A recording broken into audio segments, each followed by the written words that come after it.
Alright, welcome back to another Nihilist Pixel TV stream. Just give me 1 second. Gotta get my fucking stream message set up.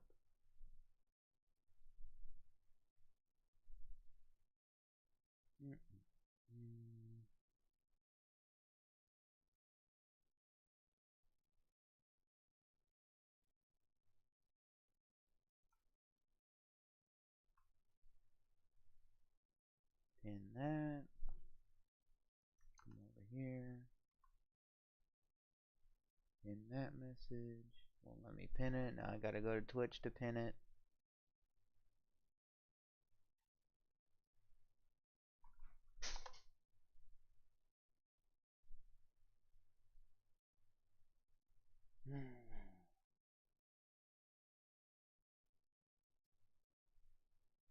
Alright, pinned on Twitch. Go to YouTube.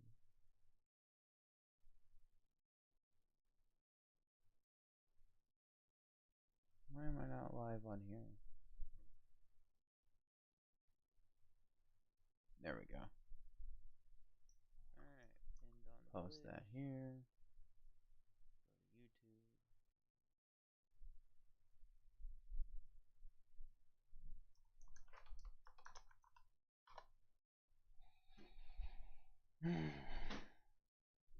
This over here so I can see our wonderful people over on Kick.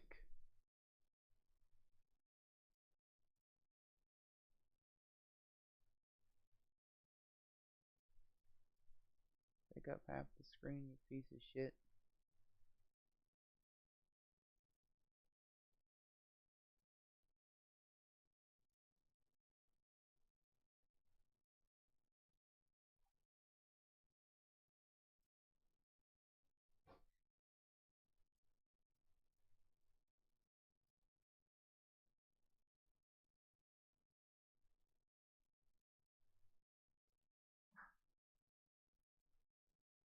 Alright.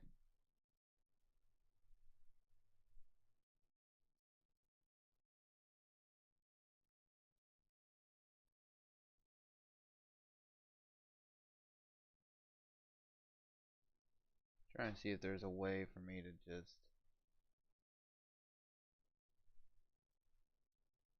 Hey, what's up, Great? What's up, Tux? Nihilist Pixel?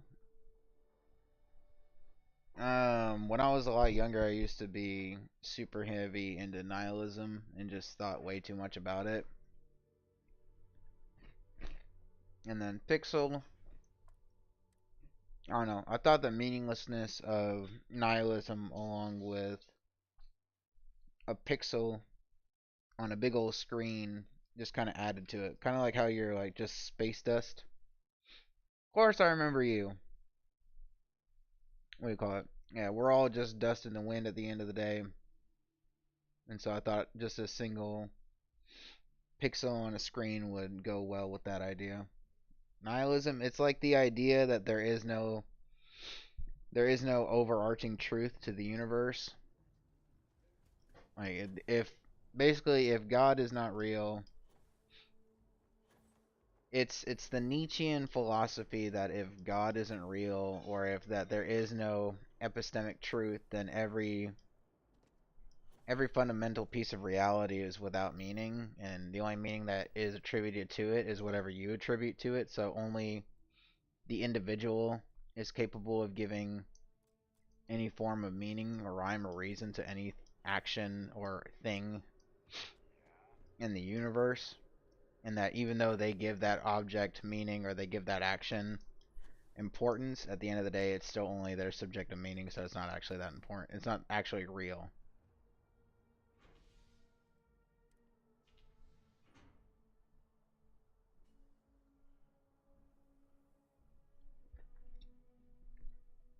Basically it boils down to nothing um, nothing is real other than what you make real.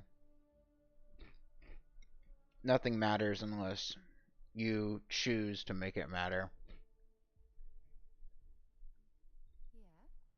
But even that choice is pointless.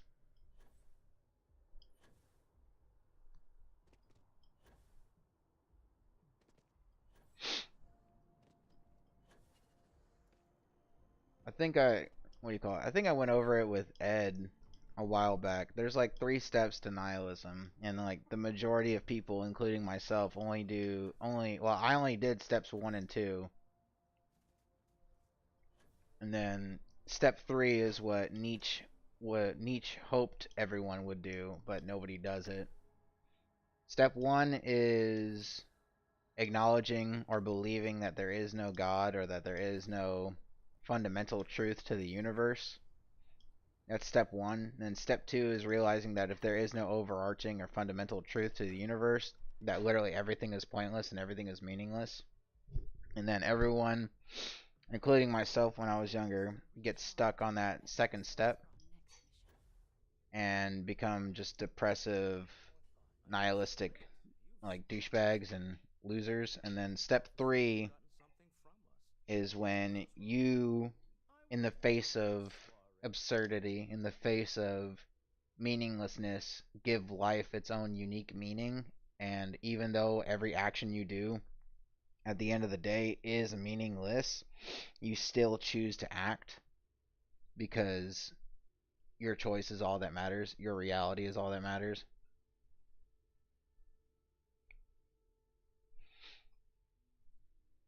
But everyone nowadays, when they call themselves a nihilist, they're only on step 2, which is kind of lame.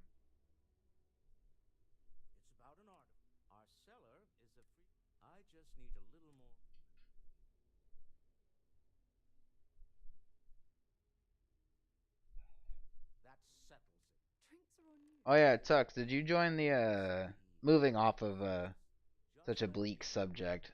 Tux, are you in the Discord? I think I got to that third step. Um I'm still kind of a nihilist, but I'm not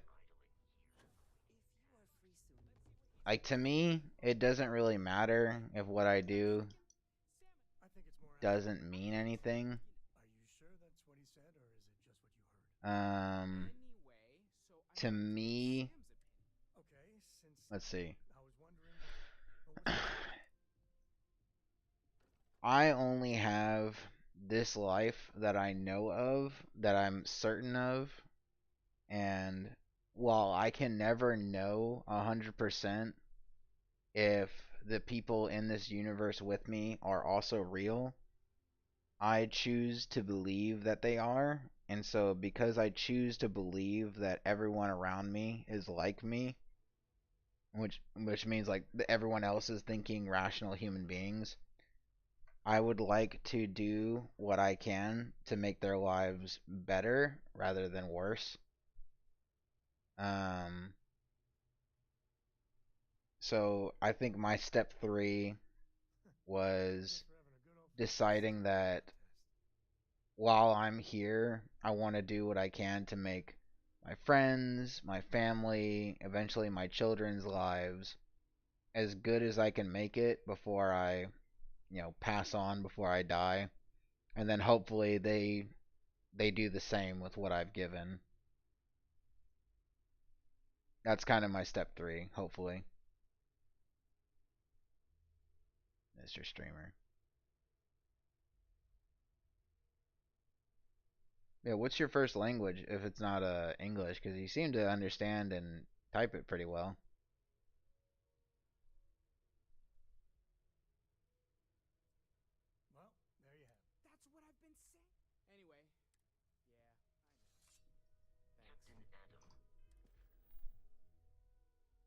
Spanish, like Spaniard Spanish, or like, yeah, Spaniard Spanish. Nice.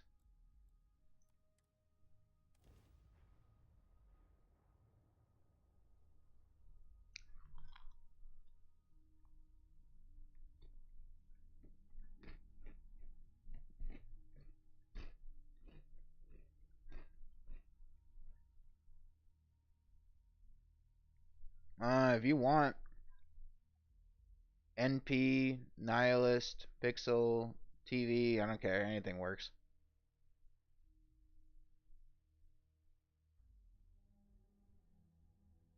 Careful screwing with the security around here. These idiots aren't quite as fast as the Star Rangers.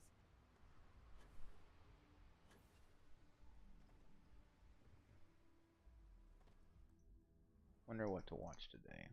I'm curious about this. I would say that you are extremely emotional. Do you consider yourself an emotional male? Not really. I would say I do a good job of, controlling them. Okay. These two in Canada try to destroy us. Guess what happens? We became even stronger from that shit. I'm like, yes, you can. Stop being a man, because you have the fierce tenacity that no one can. This fucking guy. Wife. Wife. Wife. The cat. He's trying to eat my goldfish.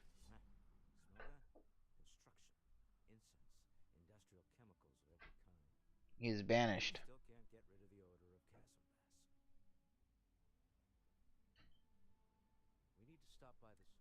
I don't know, I'm not arguing with her. I'm trying to get her to come get this dang cat because this cat's trying to eat my fucking... The cat's trying to eat my fucking Parmesan goldfish. A little sick today, so I might sound a little weird. Seems that Myron really wants to get physical with me. And Andrew Schultz. If you aren't aware, DJ Academics went on the Flagrant podcasts and fresh. Oh. I think they get... I think he gets excited way too fucking easily. Like, here's the thing. If you're gonna go out here and talk a whole bunch of crap and you're gonna say a lot of disrespectful shit, you should probably be ready for the backlash. But, like, what's crazy about that guy that was just, like, you know, screaming and all that shit, he offered to fight... Let me see if I can get my finger adjusted correctly. Okay. That guy that I'm pointing at right now on the screen, that guy, he said, you know, come fight. You know, you want to fight? Let's fight. This guy accepted... Yeah, the guy on the left. That guy that we just saw screaming and yelling and shit, the bald dude with the glasses, he offered to fight this guy right here. This guy accepted and was excited. And then the guy that threatened or that wanted to fight pussied out. Like, I don't get it. If you're always talking shit and you always want to fight and then somebody says, okay, let's do it, and then you pussy out, I don't understand why you would keep going around and offering to fight people. Like, now it just makes you look like a punk. Like, because you're not actually going to do anything about it. You're just going to keep going, oh, yeah, let's box, let's box. And this guy says, let's do it. He's like, oh, well, no, I don't want to. Exactly. Fit was brought up where Fucking exactly. The crew started clowning on him a little bit, and Myron was not happy. Myron. Since my arms aren't developed, how about you stop being an internet tough guy and put on some boxing gloves? Oh my god, he's at it again. He's at it again. Challenging a lot of people to boxing matches, including myself. Somebody sent me this clip. I'm getting in the fucking Honda 2002. I'm going to the gym. I'm putting the gloves on, beat the shit out of you, man. That's what we're gonna do. I have his phone number. Call his ass on air. You me call him? Call him. I'm calling. Watch him duck it, man. Come pick up, bro. Hell no, you ain't gonna pick up. Oh, bad. I'm just calling, but not picking up. Call again. Put the gloves on. Back up what you gotta say with your fists. Man, the amount of cope that you guys get for Abba running away from his own fights, I don't know Preach. I've never met him in my life. We call him... You see that? Oh, I never known Preach. I don't know Preach. Fucking bro, you said his wife looked like a fucking, like a ugly ape gorilla. He wanted to fight, and then you pussied out, bro. And now you want to fight Abba. Like, what the fuck? What if Abba says yes? What are you gonna do then? I'm on air 2 times. We're calling this on air. No, you guys are a witness. What does calling him prove? What if he's up to something? I didn't even know Fresh had his number. Yeah. I tagged him on Twitter. Remember, he's gonna duck it. You know what happened? You didn't answer like you... I don't have WhatsApp notifications on, 1, and 2. The funny thing is, at the time they were calling, I was at a birthday party. So here I am talking to ladies, and I guess these guys thought I'd be like, oh, I hope Fresh and Fit's calling. Let me find out. I was like, why would I leave a birthday party so I could answer a phone call from two dweebs? They're just like over 2 years old. People still talk like if it didn't happen at first, it's not gonna happen now. Just move on. I guess Myron's been sharing the fact that he's been training. He's been posting on Twitter about how he's been training 3 times a week, ready for this boxing match. The time has passed. If you think I'm going to travel to Miami to go see friends and family, and then I'm going to take time out of that to go spend time with you, you are bugging. I feel like we're in a playground. Bugging. You scared? Huh? You scared? You scared? Sure, you a fucking grown man out here using playground insults to like trying to goad me into something I have zero interest in. It is corny for grown men who want to be leaders of other men to be out here yelling emotionally. Stop being a man. Screaming at people about how they want to fight. Leave the fighting to the fighters. All these like corny ass YouTubers and all these other people who love to just talk about violence like it's nothing. It's corny. You're just posturing. Have a good one, Tux. It was nice having you, bro. But the truth is, your business partner or your former associate Ayude, who showed up at your house. Hope to see you on the next one. What did you do? If you're back, I'll be streaming for like another 4 to 5 hours. When he said, "Let's get in the ring, boxing gloves." You walk up out of there, bro. Immediately after, mine was like, "The Queen, watch out, bro. This about to come up on us." This random nigga right here with the dreads come up, and mine pull up the blower like, "Hey, stop playing. You gonna lose your life, nigga. Come closer. I'm about to blow your shit back." And the nigga kept coming, bro, and then luckily the cops was right there, so we had an extra witness. Yeah, facts. Facts. He would legit be Right.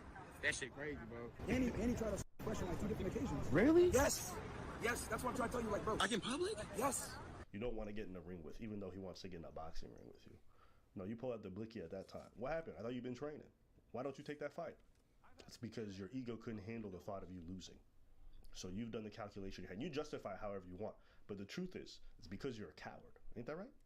By your logic. Because I think there's a tweet from you saying, if you want to talk some shit about people online, you better get ready to put on the boxing gloves and get in the ring. So why aren't you doing that? You been talking? These are your words. This is your paradigm. How come you don't live by those rules?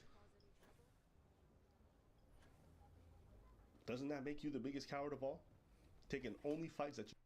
If you personally attack another man on the internet, you better be prepared to put gloves on and fight that person in a boxing match. Again, you insult Breach's wife, you talk a whole lot of shit, and he says, "Let's do it," and then you pussy out.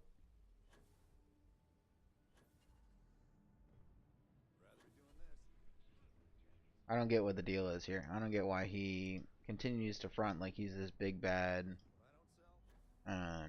like he's that guy, like he's Timothy Himerson, but he's got jack shit to back it up.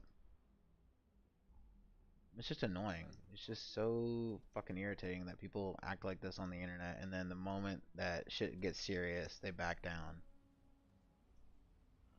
Oh, do you think you can win? Oh, you want to pull out a gun now? What happened? Here's another person rolling up on him in the UK. I just come to greet from across the river. I don't know you, man. I don't know you. It's all good, bro. Just bounce. Just bounce, bro. Just bounce, bro. I don't know you, bro. Just bounce. I don't know you, bro, but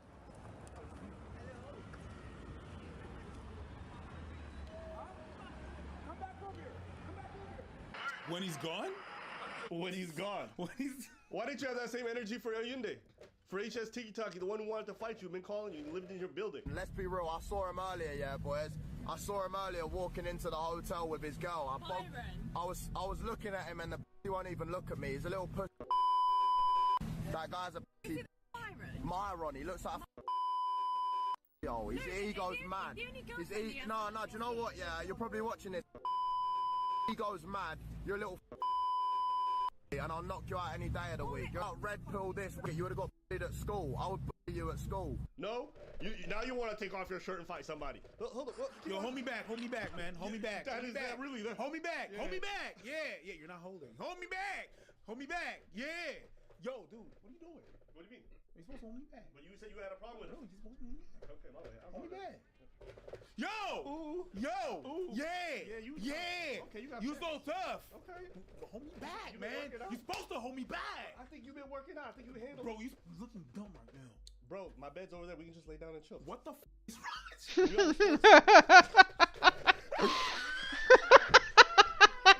We're on a sports team. been struggling together, you know, working hard. Like, let's get in bed hard. Pause. Like, just watch his clown behavior. Just watch it. Watch it.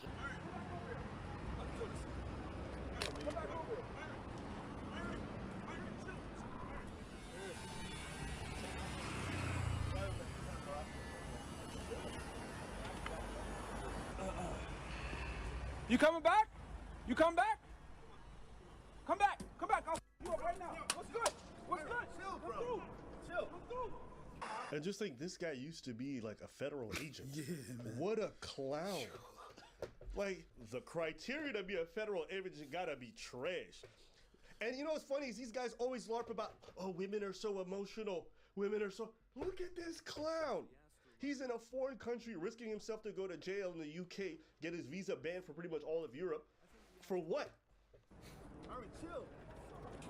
Myron, come on, bro. Bro, Myron, come on, dude.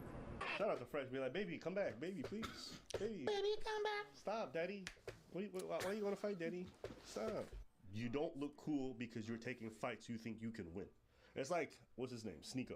Wants to fight 5'6" Charlie. I'm not calling him small. I'm saying he has no muscles. Yeah, but hit the gym. Andrew Tate preaches getting a better physique. You really body watching right now? You're body shaming, but you can't fight?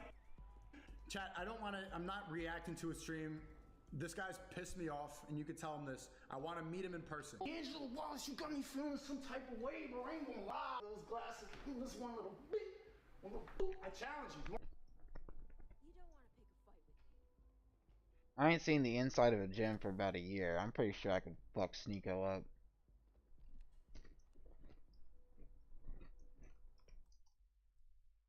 When you're small like this, bro, you need to chill the fuck out.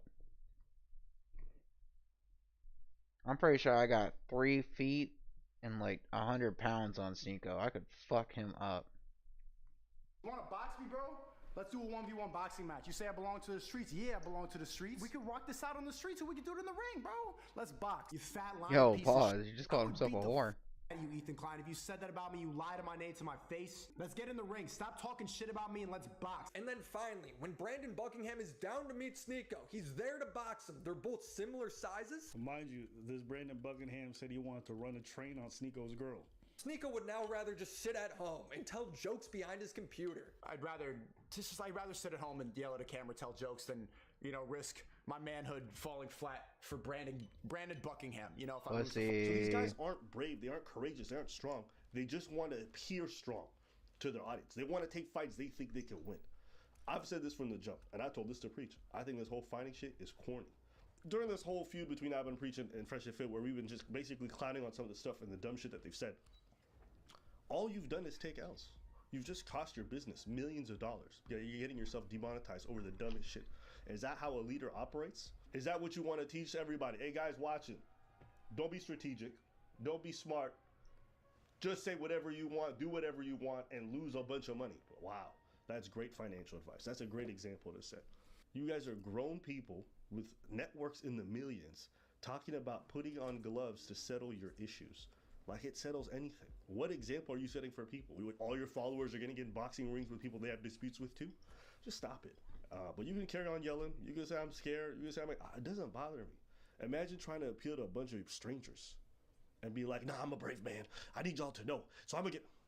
When you fight somebody at the drop of the dime because they said some words to you, so like let's say they call you a coward, they say they want to box or whatever, you're essentially giving them control over your mental state and your actions. Like, today it's these guys. What happens when the next person says something about my family? I gotta go fight them too?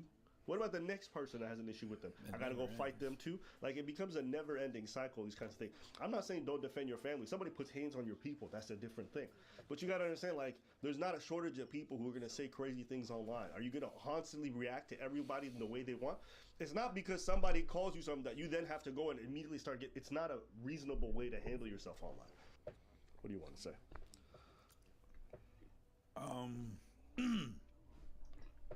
Well, first and foremost, I never challenged them. I accepted. There's a difference. They challenged me. And when I accepted, there was nothing on the line. We tried to contact you, nothing. Duds. I said both of y'all. Both of y'all. The one that initially said it, and you. And for some reason, now all of a sudden, you want to take him. It's me you targeted. Why all of a sudden you don't have a problem with me when I initially accepted? You see how fucking weird that is? And how corny that is? And he thinks it's corny because you even call me out on cam. I told you offline. You told me, yeah. We were filming and you told me offline, and yes, and you're right. But just on that point, the thing I said was like, listen, it's not my place to tell somebody how they want to defend their family or their wife. So that's your thing. Me personally, I just don't like it when I see grown men talking about they want to fight to settle disputes.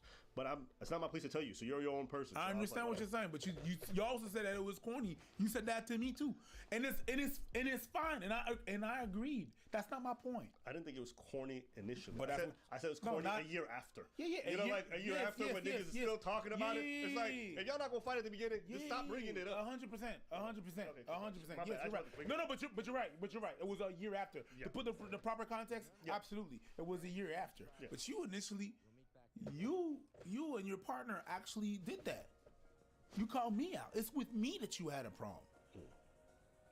He never wanted to do it. It's like, even when I brought it up, he didn't even know that was going on.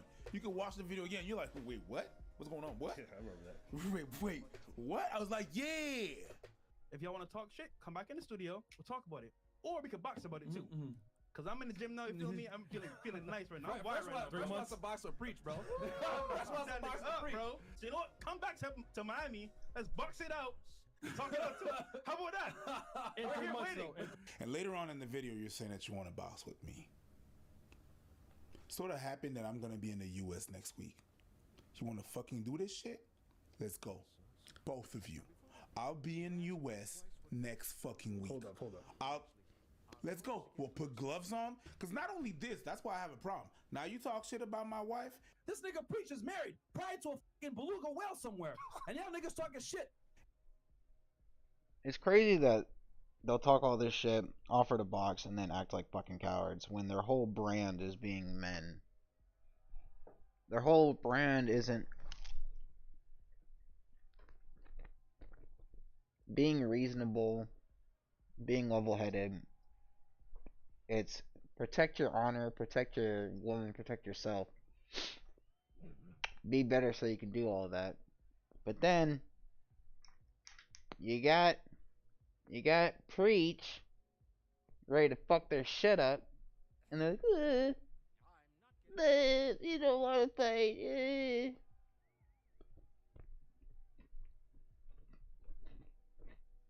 I don't know, if you go like Fresh and Fit, bro, this is just the biggest fucking L of all time. If you're a Fresh and Fit fan and you think Myron and whatever the other dude's name is are masculine men, you are a fucking copium addict, bro. And you talk shit about my country. Old said that he was about to send me on a boat to my country, to Haiti. Yeah? Cool. Next week, I'll be in the States. I'll drop by your fucking studios. You know where it is? Give me the address. I'll be right there. We'll put gloves on. It'll be legal. I know Florida laws. I take one, then I take the other one. Listen, I'm not here to have people fight and advocate, but Preach, you your own man. I was the one that was willing. I was the one that was, yeah, let's go. And when we contacted you, you said nothing. Your little partner as well didn't respond. Saw the messages, didn't respond. Both of you. And now you're going to switch it to Abba? That's fine. That's cool. That's what we know, that you don't want none of that. In the video, you said, I don't really so much have a problem with Preach. And then you call other people coward? My boy, because that's what you is, a boy. Sit down. Sit that one down. Also, think about this. That being said, there's a way that you can get with a sugar back. And I'll say this, I personally, like, this is just my take on it. Like, black men and their egos when it comes to online stuff is especially pompous. The amount of time I see black creators talking about, I'm gonna box you, I'm gonna catch you in the streets, and I'm like, bro, you got like 500,000 subscribers. Like, what are you doing? You're gonna catch a case and risk your whole. You're gonna stop the. Hold on. Stop the presses. I have to make sure I'm reading this correctly. We know you stole the artifact from Slayton. His agents already on their way. Bro, Bethesda, what the fuck? Did I just find improper grammar in a fucking in a text line? You don't have a copy editor to like check this shit? What the fuck? Who wrote this? Wife. Wife. I need you to read this for me. Make sure I'm not tripping. Come read this real quick. I need to make sure I'm not tripping balls. Read that.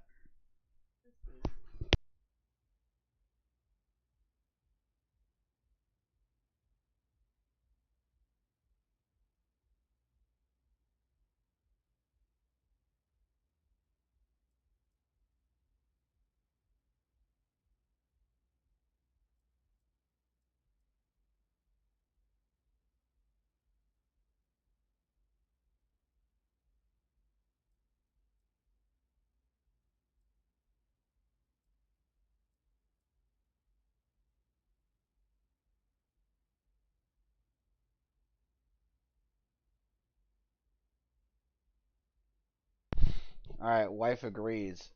Bethesda. What the fuck? What the fuck, Bethesda? What the hell? The money that goes to your family to do what? And I'm not saying these guys asking for a boxing match or whatever is the exact same thing. What I'm trying to say is you're inherently telling your audience to solve these kinds of issues with violence. Are you going to be the man of your house with that kind of attitude? Are you going to be able to take care and provide for your family because you're out here challenging people to boxing matches? Do you think that looks good to employers when you're talking to people and you're like, yeah, I challenge these people to fights? Like, it's clown behavior. I think we already went over the fact that like we would never do that in the streets. That was never the purpose. That was never the point. Like, that was to happen. But even if I see you in the shop, I'm not gonna do that. No, we're about to do it the proper way, legal way. But you didn't want that, so yo. But even doing it the legal way, what does it settle? It settles nothing. It settles nothing. It settles nothing. And I'm gonna tell you right now, it's really just ego. It's really 100% that. And I'm not saying that you only have ego. Yes, you do. But it was me too. On my side, it was ego too. Go ahead. What do you mean? Oh, me responding to that was ego. It was 100% ego. It was me being heard about different things, about the different thing in the past and stuff like that, and that just brought all that shit back up. What, can you give us an example? Or you don't have to talk about it if you don't want to. But it's just how I was treated when I was a kid, and how I was treated when I was a kid. How people used to clown me when I was a kid and stuff like that. Mm-hmm. It's like I thought I overcame all that, and it was finally over. Mm-hmm. And then I have this ass motherfucker doing that shit as well. It's like, okay, you're gonna get it for everybody. You're gonna get it for everybody. That's still ego. Yeah, that's still ego. There's better ways to act. There's better ways to do stuff like that. You know what I mean? And they said no. They knew. It's just the switch up is just weird to me. I don't know why it switched to you. You know why? It's because he thinks he can win. And listen, here's the thing: if you've ever been in fights and lost, even if you've been insulted in front of people, like especially when your ego's really caught up into it, you replay that moment and then you replay what you would do differently. It's like that Kevin Hart meme where the parent says something to the kid and the kid starts pacing around in his room. What was that?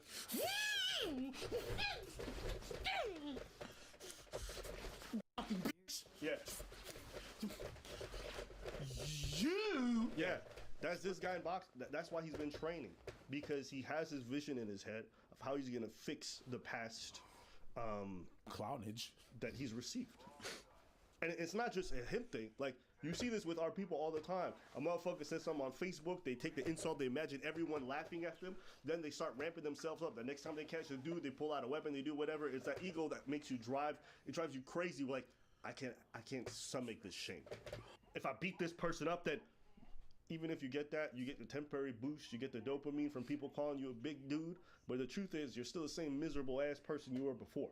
No one respects you, because you're a bitch. You're a fucking bitch. You're sitting in this chest like, well, yeah, just network with millionaires. I don't know if we're going to make it. Oh, now everyone's going to become a millionaire. You're a pussy. What the fuck is wrong with you? You're going to have the mindset that I have. I will not fucking lose. These two in Canada try to destroy us. Guess what fucking happens? We became even stronger from that shit. I'm like a fucking say it. You hit me, I live through the battle, and I get stronger after the fact. Now we're number one men's podcast in the world. That's such a nerd shit. Did he say I'm like a fucking Saiyan?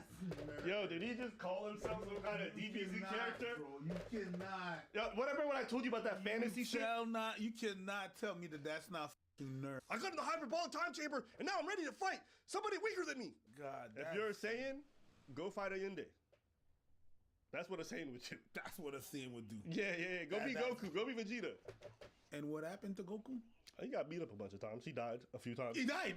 Yeah, he died a few times. Yeah, but we ain't got no Dragon Balls. Those two clowns tried to destroy us, and they fucking failed. I want your opponents to fear you. Have the fear of God. If I ever run into this motherfucker, he's gonna beat the shit out of me. That's what I want, because you have the fierce tenacity that no one can fucking. No one! Your voice is breaking, my guy. These two in Canada. God. They wanted to fight me. Canadians. Make no one let you fear you. You're a man. You're the prize. My God. Welcome to the Krusty Krab. You understand? Stop being in this chat. Tell me some dumb shit about, I don't know where I stand. I don't know if I can do it. Yes, you can. Stop being a man.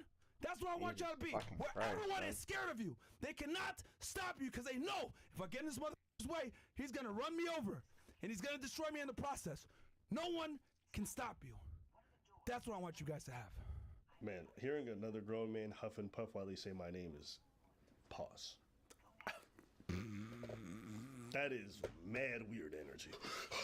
I'm on breach. Yo, what you been doing? I'm going to keep laughing at you. There's nothing you can really do about it, because I think dudes who huff and puff and scream and they're very loud, they're generally the biggest jokes in society.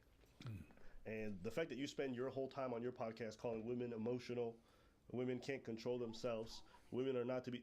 You seem like a liability, my friend. You seem like you can't control your emotions whatsoever. What happened to being stoic, to controlling yourself? You can't do it. So again, another one of these alpha male podcasts, these red pill dweebs, can't hold the frame that they preach their audiences to. They just scream and they get upset. And they take a lot of L's. Think about this. In the last 2 years, all these guys have done is cost themselves all the opportunities that they've spent their whole careers building for themselves. Congratulations, you played yourself.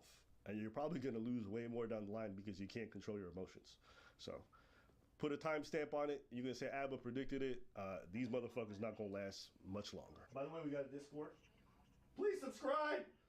Real Alpha Men have a Discord and Reddit. Subscribe. You know, that voice crack. That voice crack the was one real. time where he tried to be the manliest dude possible, his voice betrayed him. Beta male.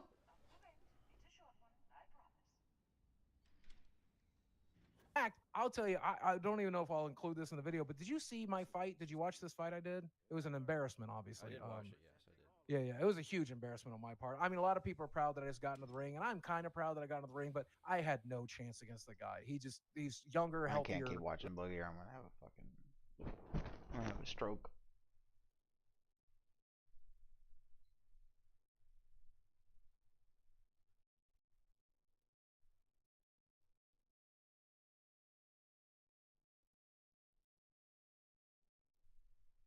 What the fuck is this thumbnail?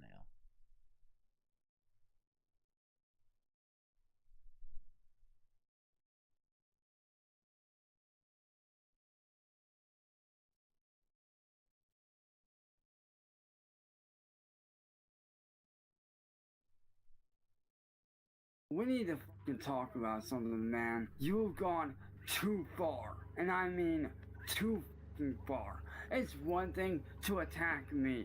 It's one thing to troll me. It's one thing to make a, a haha joke, very fucking funny. Oh, we had you shit, blah, blah, funny shit. This isn't a game, Marty. You're fucking with people's lives here, you sick fuck.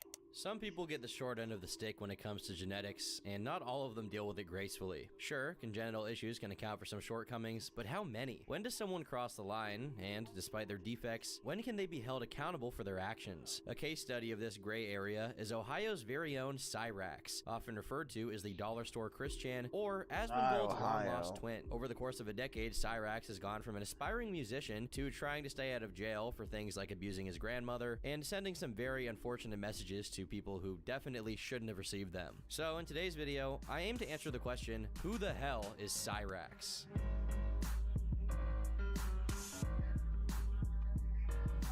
I don't know what that means. All right, go.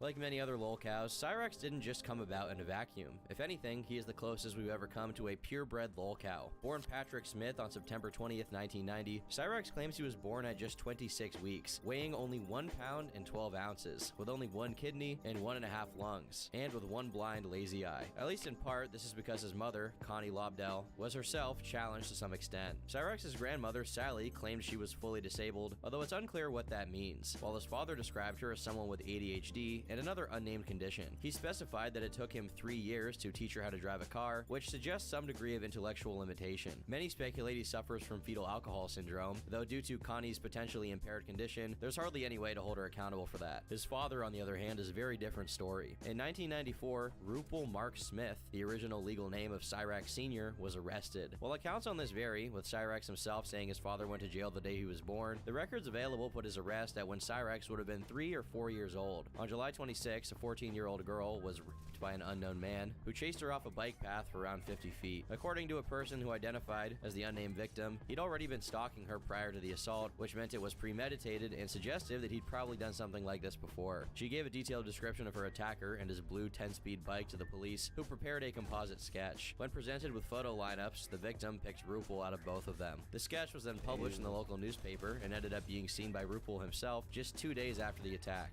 Fortunately, the intellectual acumen of the Smith lineage was already being exhibited, as Rupel decided to call the police himself and identify himself as extremely similar to the man depicted, only to say he wasn't responsible and had an alibi. Regardless, this was enough for the person taking his call to report him to their supervisor, leading an officer to be sent to where Rupel was residing. Upon arriving at the residence, the blue 10-speed bike was seen, an exact match for the one that was at the crime scene. Once the officer became more accusatory toward Rupel, his responses were incriminating. Apparently, while he didn't outright confess to the assault, he said something tantamount to an admission of kidnapping, dragging the victim across the road against her will. After that, Rupel asked for an attorney, but what he said at that point was enough for an arrest and trial, during which a jury convicted him of kidnapping, sexual assault, and sexual abuse of a minor. He attempted to appeal his convictions, but ultimately failed and had to serve a total of 20 years in prison. This is relevant because it meant that, with Rupel out of the picture due to his arrest, and Connie being unfit to care for a child due to her disability, someone else would have to raise Cyrax. That someone ended up being his grandmother, Sally, who moved Patrick out of Alaska and into her humble home in Akron, Ohio. Oddly enough, Sally had been in a strangely similar situation to that of Rupel's, only on the receiving end. As we can learn from an article in a local Alaskan newspaper, Rupel's father, and Sally's first husband, is a man named William Bill Smith, born in 1941. According to public records, Sally was born in 1952, and Rupel was born in 1969, meaning she was 17 when she had him and just 14 when she got married to Bill, who was 25 years old,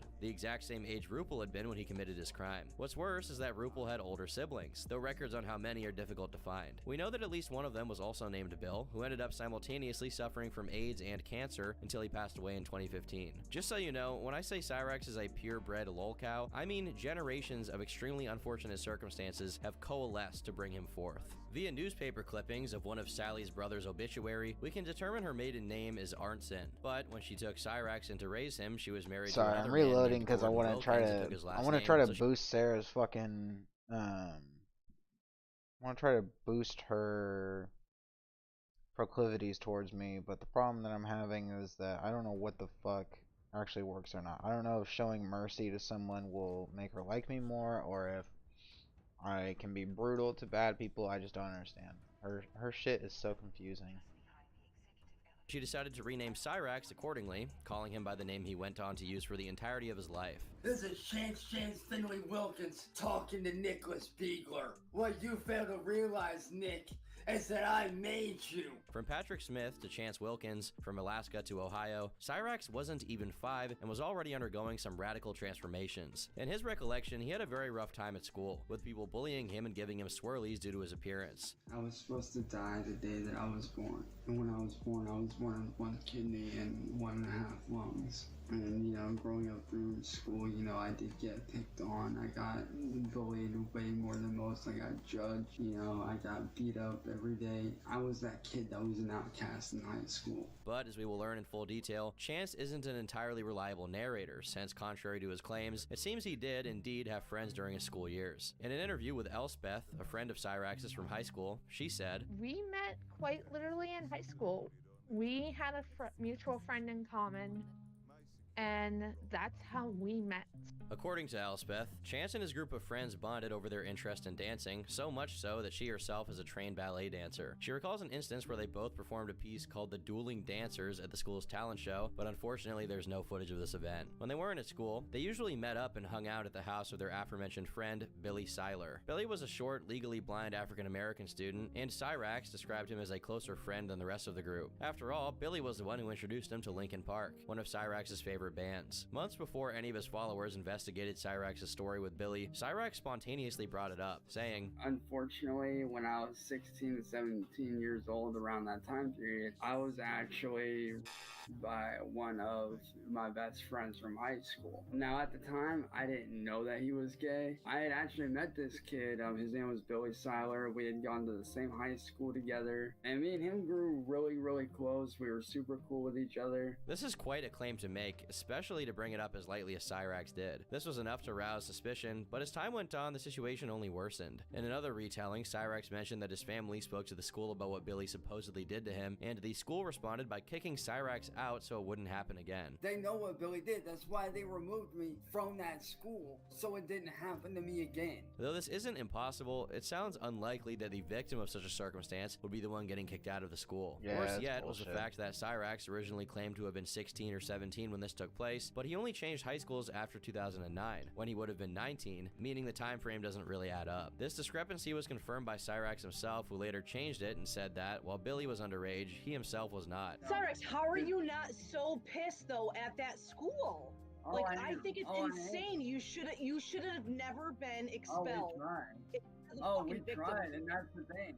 That's the thing. We tried to fight it, but due to the fact that he was underage and I was Oh my overage. god, dude. I don't understand that. That's fucking bullshit. People became suspicious, and since Cyrax had already given this person's name out, they decided to look further into it. The information was enough to find Billy's Facebook and contact him, informing him of what Cyrax claimed happened during high school. Once contact was established, what Cyrax allegedly did to Billy became a matter of public knowledge. So we were up in my room, it was late at night, probably 1 o'clock on a weekday. When it gets hot, guys tend to take off their shirts and everything. I was either on my belly on the floor, or I think I was searching for something, and the next thing I know is and at this point, I had never given any type of consent whatsoever. This all but confirmed in the eyes of many that at the ripe age of either 18 or 19 years old, Cyrax had assaulted a disabled minor. What a great way to start the story. We have little to no information on what else Chance was up to during the 2000s, but we do know what his family was up to. His mother, Connie, remarried in 2002 and was living with a man named Michael. But just a few years later, in 2007, she tragically passed away while using a wood stove that didn't have proper piping, and because of this, it resulted in a house fire. Perhaps adding to the tragedy was the fact that she passed away on Cyrax's 17th birthday. A little over a year later, the house Sally was living in with Chance was broken into, though there's no way to know if the perpetrator was ever found. In late 2009 to early 2010, Cyrax created his first ever YouTube channel, but it was nothing to write home about besides a few AMVs he made with freeware, and definitely stole from other people's content while doing so. The years of 2010 and 2011 were mostly uneventful, though Cyrax made a few Facebook posts that contributed to the notion that he wasn't as bullied as he said he was, since he had multiple girlfriends during this period. He also shows his funnier side with jokes such as, "Santa, ho ho ho, me. Damn, Santa has 3 hoes? What a man whore. One at a time, and they better get paid extra. You so fat and old, nasty." It's only in 2012 that things get intense, with Cyrax abusing his grandmother, Sally, in a document retrieved via the Freedom of Information Act, because, yes, his followers are that dedicated. We have information on every time the police have been called in relation to Cyrax's house, and on the 14th of February, February, a domestic fight was reported by Sally's brother, William Arnson. Chance is described as out of control and fighting with his mom before leaving the house and walking toward the freeway. It appears he attempted to choke or strangle his grandmother, but fortunately, the report cites no injuries and no weapons. To this day, we don't know what exactly this was about or what happened, but we do have this mugshot to make up for it. In 2012, we have the first significant bouts of online activity from Cyrax, who at this time went under the name of DJ Shadowblade, which he misspelled a variety of ways. One of these early manifestations was his war cry.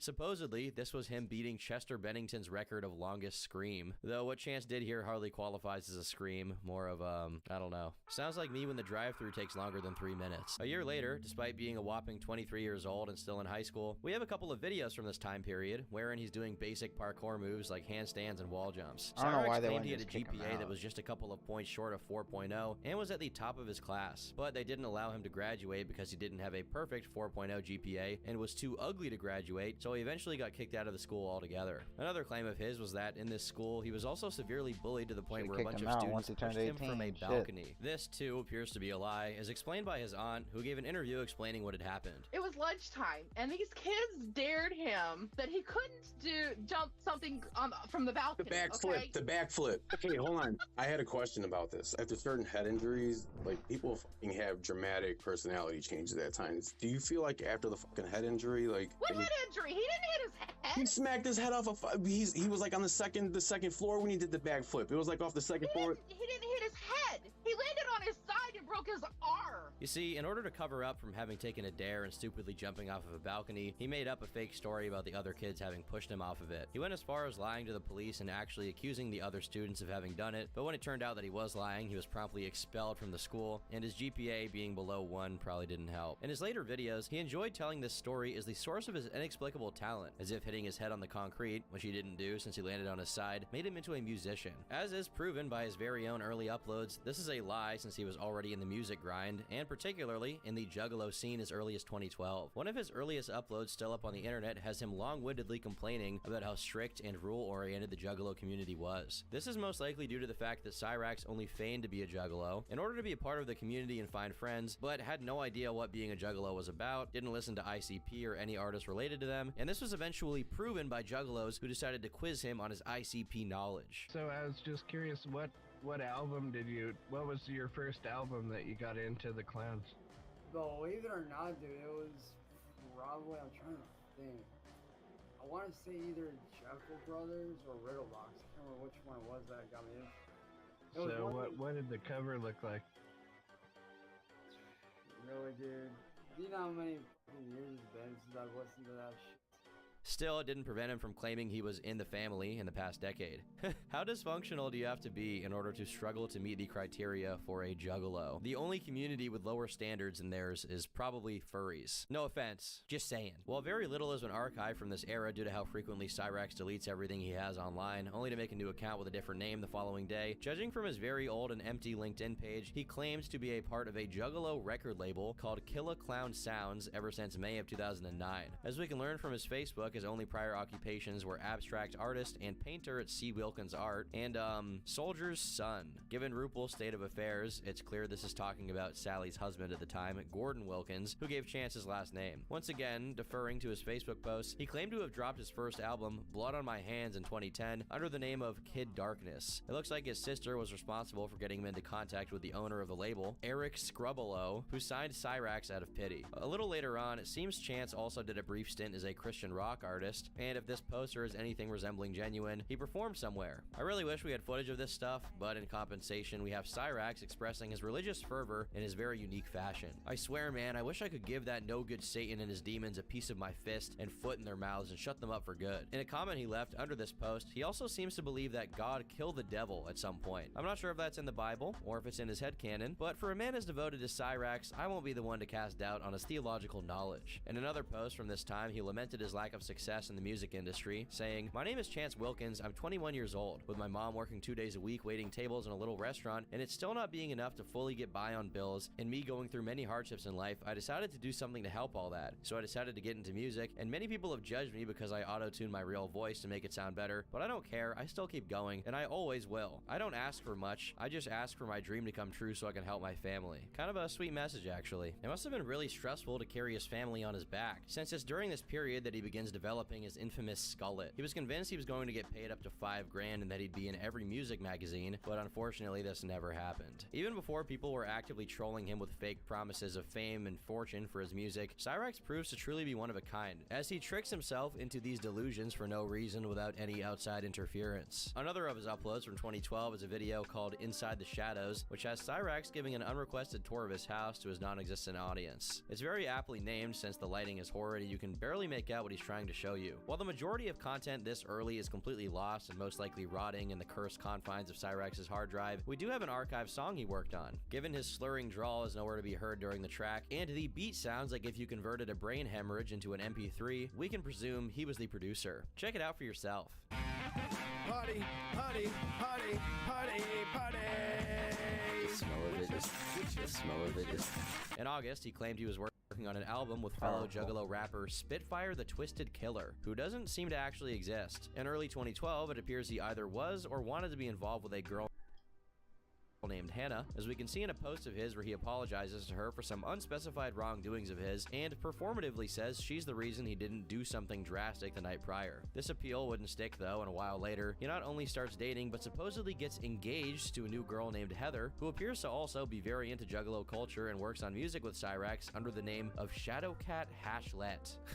The names are so fire. In another music-related post, Cyrax posted what he calls lyrics, but given it was decently formatted and didn't have a typo in every other word, it's obviously a ripped poem from a guy called Mark Slaughter, which we know because he forgot to take out the copyright notice at the bottom. It's clear he was very invested in his Juggalo phase, but didn't know exactly how to express it. For example, in one post where he shared a picture of a little girl with progeria, his way of being nice to her was saying he considers her a juggalette. But music wasn't the only artistic venue of Cyrax, as in late 2012, he announced he was working on a manga series called Spectorbs, which was going to release in early to mid 2013, which did not happen. As time progresses, Chance becomes increasingly erratic. Perhaps because he learned the absolute basics of how to make music, it gave him an unrequited ego boost he had no idea how to handle. But early signs of the behavior he eventually became very well known for also started to show. We have this early 2013 clip of him addressing someone who apparently insulted one of his friends. Talking all this crap and shit. This guy seems to think I'm hiding behind words, but I'm not.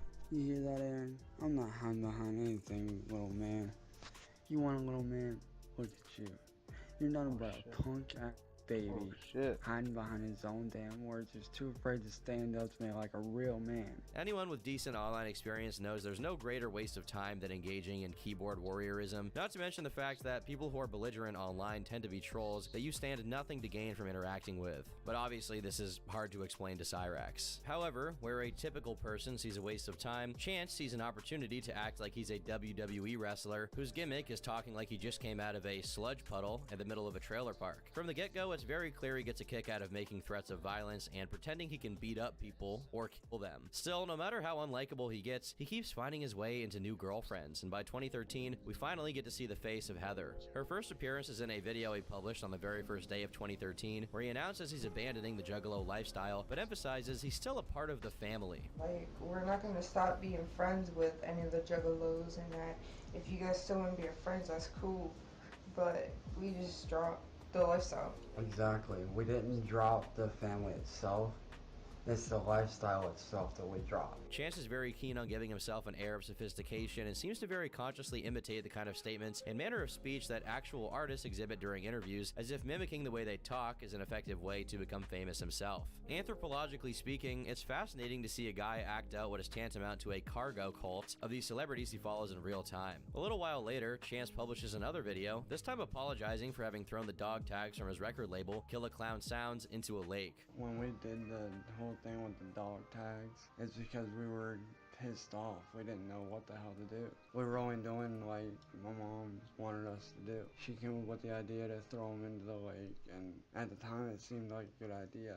And honestly, we regret it, man. Once again, I have to give some special attention to the cinematography. First off, if you pay close attention, the sad song from the ending of early Naruto episodes is playing in the background to accentuate the emotion of Cyrax's apology. Secondly, he also has Heather ominously hovering around in the background to back him up, probably because he thinks having his girlfriend present makes him look cooler and legitimizes the things he says. He also subtly blames Sally for giving him the idea of throwing the dog tags into the lake, as if he had no choice but to follow her advice. Not only does he neglect to mention why exactly they threw it in the first place, but he claims he's family with Eric and that he's the only reason they made it this far, despite the fact that Cyrax has not made it anywhere, let alone somewhere far from his starting point of literally living in his grandmother's basement. Chance nonchalantly moved on from the situation and resumed his typical posting, with gems such as his live stream wherein he schizophrenically plays the piano and calls it classical composition.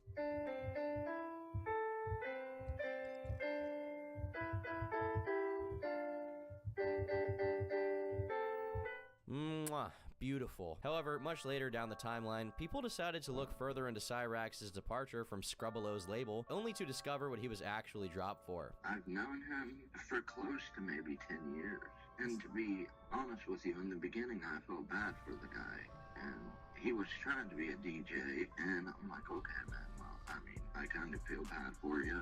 If you listen to my songs, you hear me shout out to Blade. Yeah, he goes by Cyrax now. Yeah, that was stolen from me. I was gonna release an album called the Cyrax Complex. He used to go by Virus, which was also stolen from me. I don't know, man. He stole like 10 of my songs. Jesus Christ. He just steals everything, right? Yeah.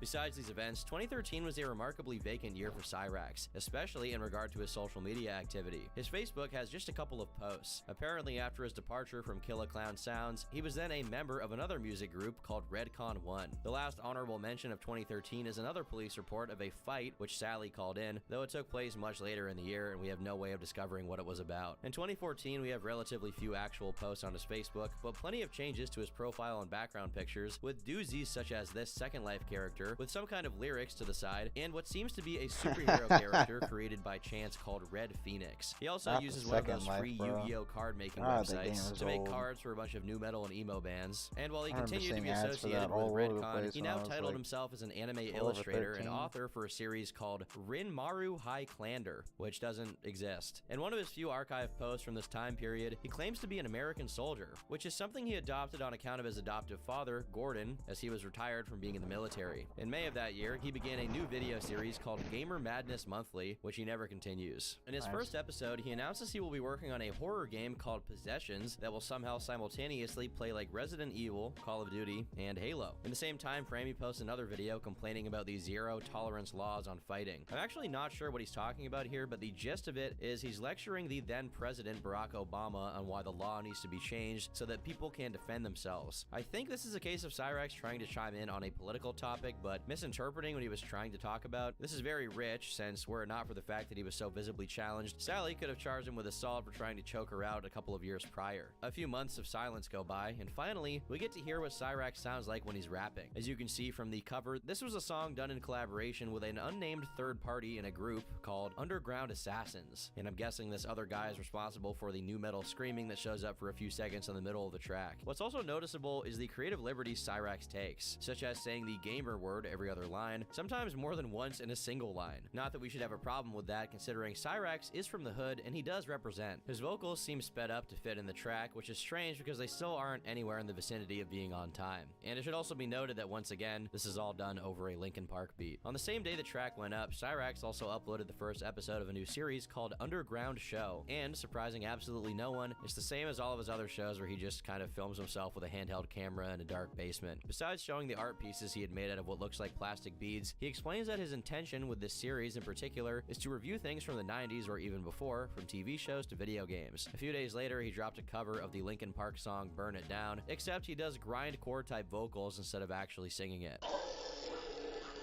A Juggalo song was uploaded as well, but the vocals don't sound like Chance and the beat sounds too normal to be one of his, but it is mysteriously pitched up, so maybe that's his contribution to the track. 2015 rolls around, and the first half of the year is pretty much silent on his end, perhaps because in April of that year, Chance got involved in a physical altercation that resulted in him being slammed against a... How would I go about that? At Artsy by Chloe. What's up? Over on Kick Chat. Kick chat doesn't pop up on my stream, but I'm watching it over on Kick. How's my day? My day is going alright. Just got started streaming like an hour ago. We're watching Turkey Tom's video on Cyrax. Dude's a fucking Fruit Loop. Stop sign and allegedly hurting his back so bad he required emergency services to pick him up. It's unknown whether he ended up spending time in a hospital due to his injuries, but getting beat up definitely deflated his ego, as during this period there were no talks about beating people up coming from Chance. In a Facebook post made months after, he resented the police for not catching and arresting the man who beat him, as well as claiming the incident misaligned his spine and caused him to live in a continuous state of pain, despite the doctors who checked him out saying nothing was broken. By October, he had once again taken up the mantle of professional music producer, selling beats he had made for $1 a pop. Quite the steal. However, probably because none of the beats sold, he became quite upset and considered giving up on music altogether, saying, "I hate to say this, but my work as a music artist is done. I know I'm gonna upset and piss a lot of you off, but the music world is not where I belong anymore. I don't have the talent I used to have, and I'm sorry for those of you who I'm going to upset with this post, but my future lies in doing my artwork. As of this moment, I am done with music for good. Again, I'm truly sorry for those of you I'm going to make mad and upset, but please try to understand my point." His grandmother chimed in to say that the reason he was upset was that he got judged for his music, but a much more likely explanation is that Chance has a very low attention span and doesn't seem capable of committing himself to something over a super long period of time. Proof of this is that he doesn't even commit to giving up, as just a few months later, he was publicly considering remaking a previous album of his, which, by the way, doesn't seem like it was ever properly made in the first place. In November, he attempted to play League of Legends, only to discover that going AFK during a match gets you suspended. Fortunately for him, his interest in League of Legends was still not enough to prevent him from somehow getting yet another girlfriend, a girl named May, though judging from her Facebook URL, that was probably just an avatar name. Onlookers are continually amazed by the fact that Cyrax is able to pull these girls, and honestly, I don't really know how he does it. I guess he just has Riz like that. After all, if we acknowledge his home state...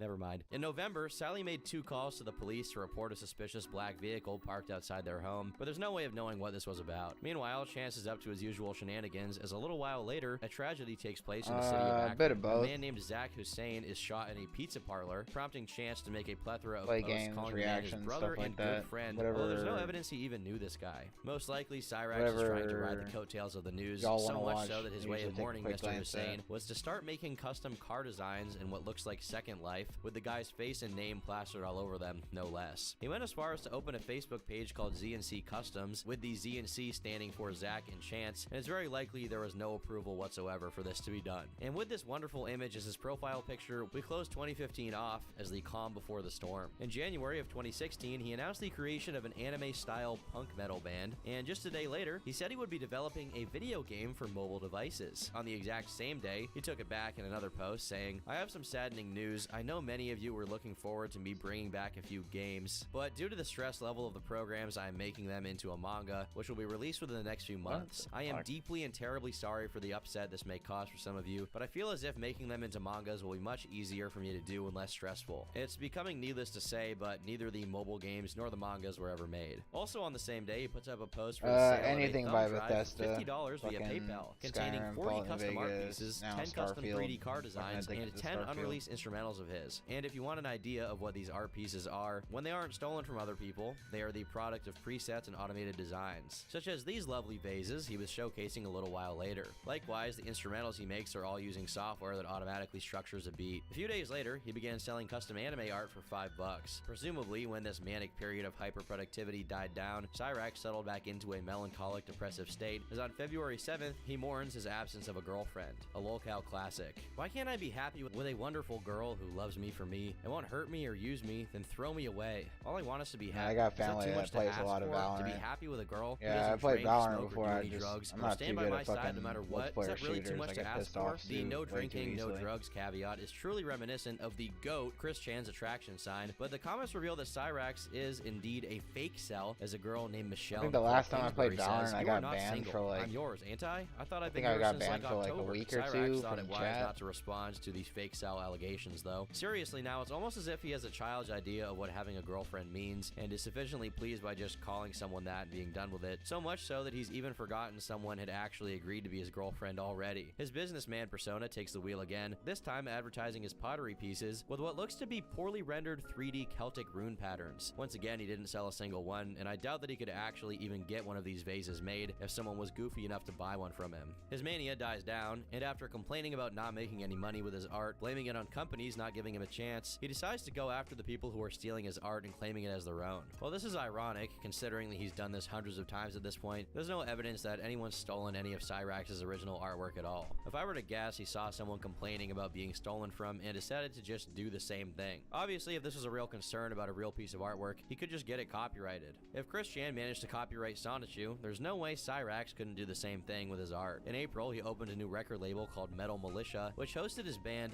Blackfire Lighthouse. Yeah, kinda the only new. problem is his I think this band will be was like just my a third screen or fourth capture stream from the on Flash Kick. game Punko-Matic. Didn't stop him from advertising for it using IMVU models though, and unfortunately, we are unable to hear any of their work at this moment. Lost media. A couple of weeks later, he once again starts talking about making a video game, but it turns out he just learned how to use Mugen, a fighting game template that allows you to easily add playable characters by downloading pre-made files and placing them in a folder in the program's directory. On his Facebook, he showed a computer-generated fight between the protagonist of Fatal Fury, Joe Higashi, and movie star Bruce Lee. Unfortunately, his primitive programming skills weren't impressing anybody, so he once again became melancholic, sharing his negative experience with relationships. Everyone wonders why people like me have trust issues when in a relationship, it's because when you're hurt, abused, and lied to so much, you don't know what to do. No, Half the I'm time pretty you want much to just end leaving it, that but blank don't want to until be the I've bad guy got in the end. It's not as simple as most an idea things, of what I especially want when to you do for truly my love icon someone or and what I they treat want to you do really for my bad, profile yet you still picture. give them everything It's in pretty the much hopes of them blank on all changing. my Those who have hurt me on all maybe my the way stuff, I like my am today in social, relationships, my and that is in no way my fault. And if you have Twitch, my trust issues in a Discord, relationship and are getting my treated badly, you are Kick, in no way my at fault, and YouTube, nor are and you my alone. Twitter, The they're peer all of blank Cyrax right has now. commented, saying, "Same, I have 3 dads." It's unknown if Chance is referring to a specific ex-girlfriend of his in this post, but as we'll learn later on, if anyone's abusive in his relationships, it's probably him. After getting over this slump, he's back to using online software meant for kids to make what he calls artwork. This time, he generates cards for other artists, but also one for his fans, so that they can get early access to all of his music and art. In May, he claims he lost a friendship with a girl due to the machinations of an online hacker by the name of Chuck Stiegel, someone who he alleges has been harassing and hacking him for years. In a way, Chuck was Cyrax's first troll and first A-log at the same time, and since he will reappear later on, it's good to get his introduction out of the way. For those who don't know, an A-log is a troll who is ultimately more ridiculous than the person they're going after. But how can someone be more ridiculous than Cyrax, you may ask? Well, how about a self-proclaimed vampire who says things like this and claims to be a conservative Christian? I wish they while would just publicly come out and cross-dressing fucking say that online? they're scammers, like fucking hell, instead of playing this little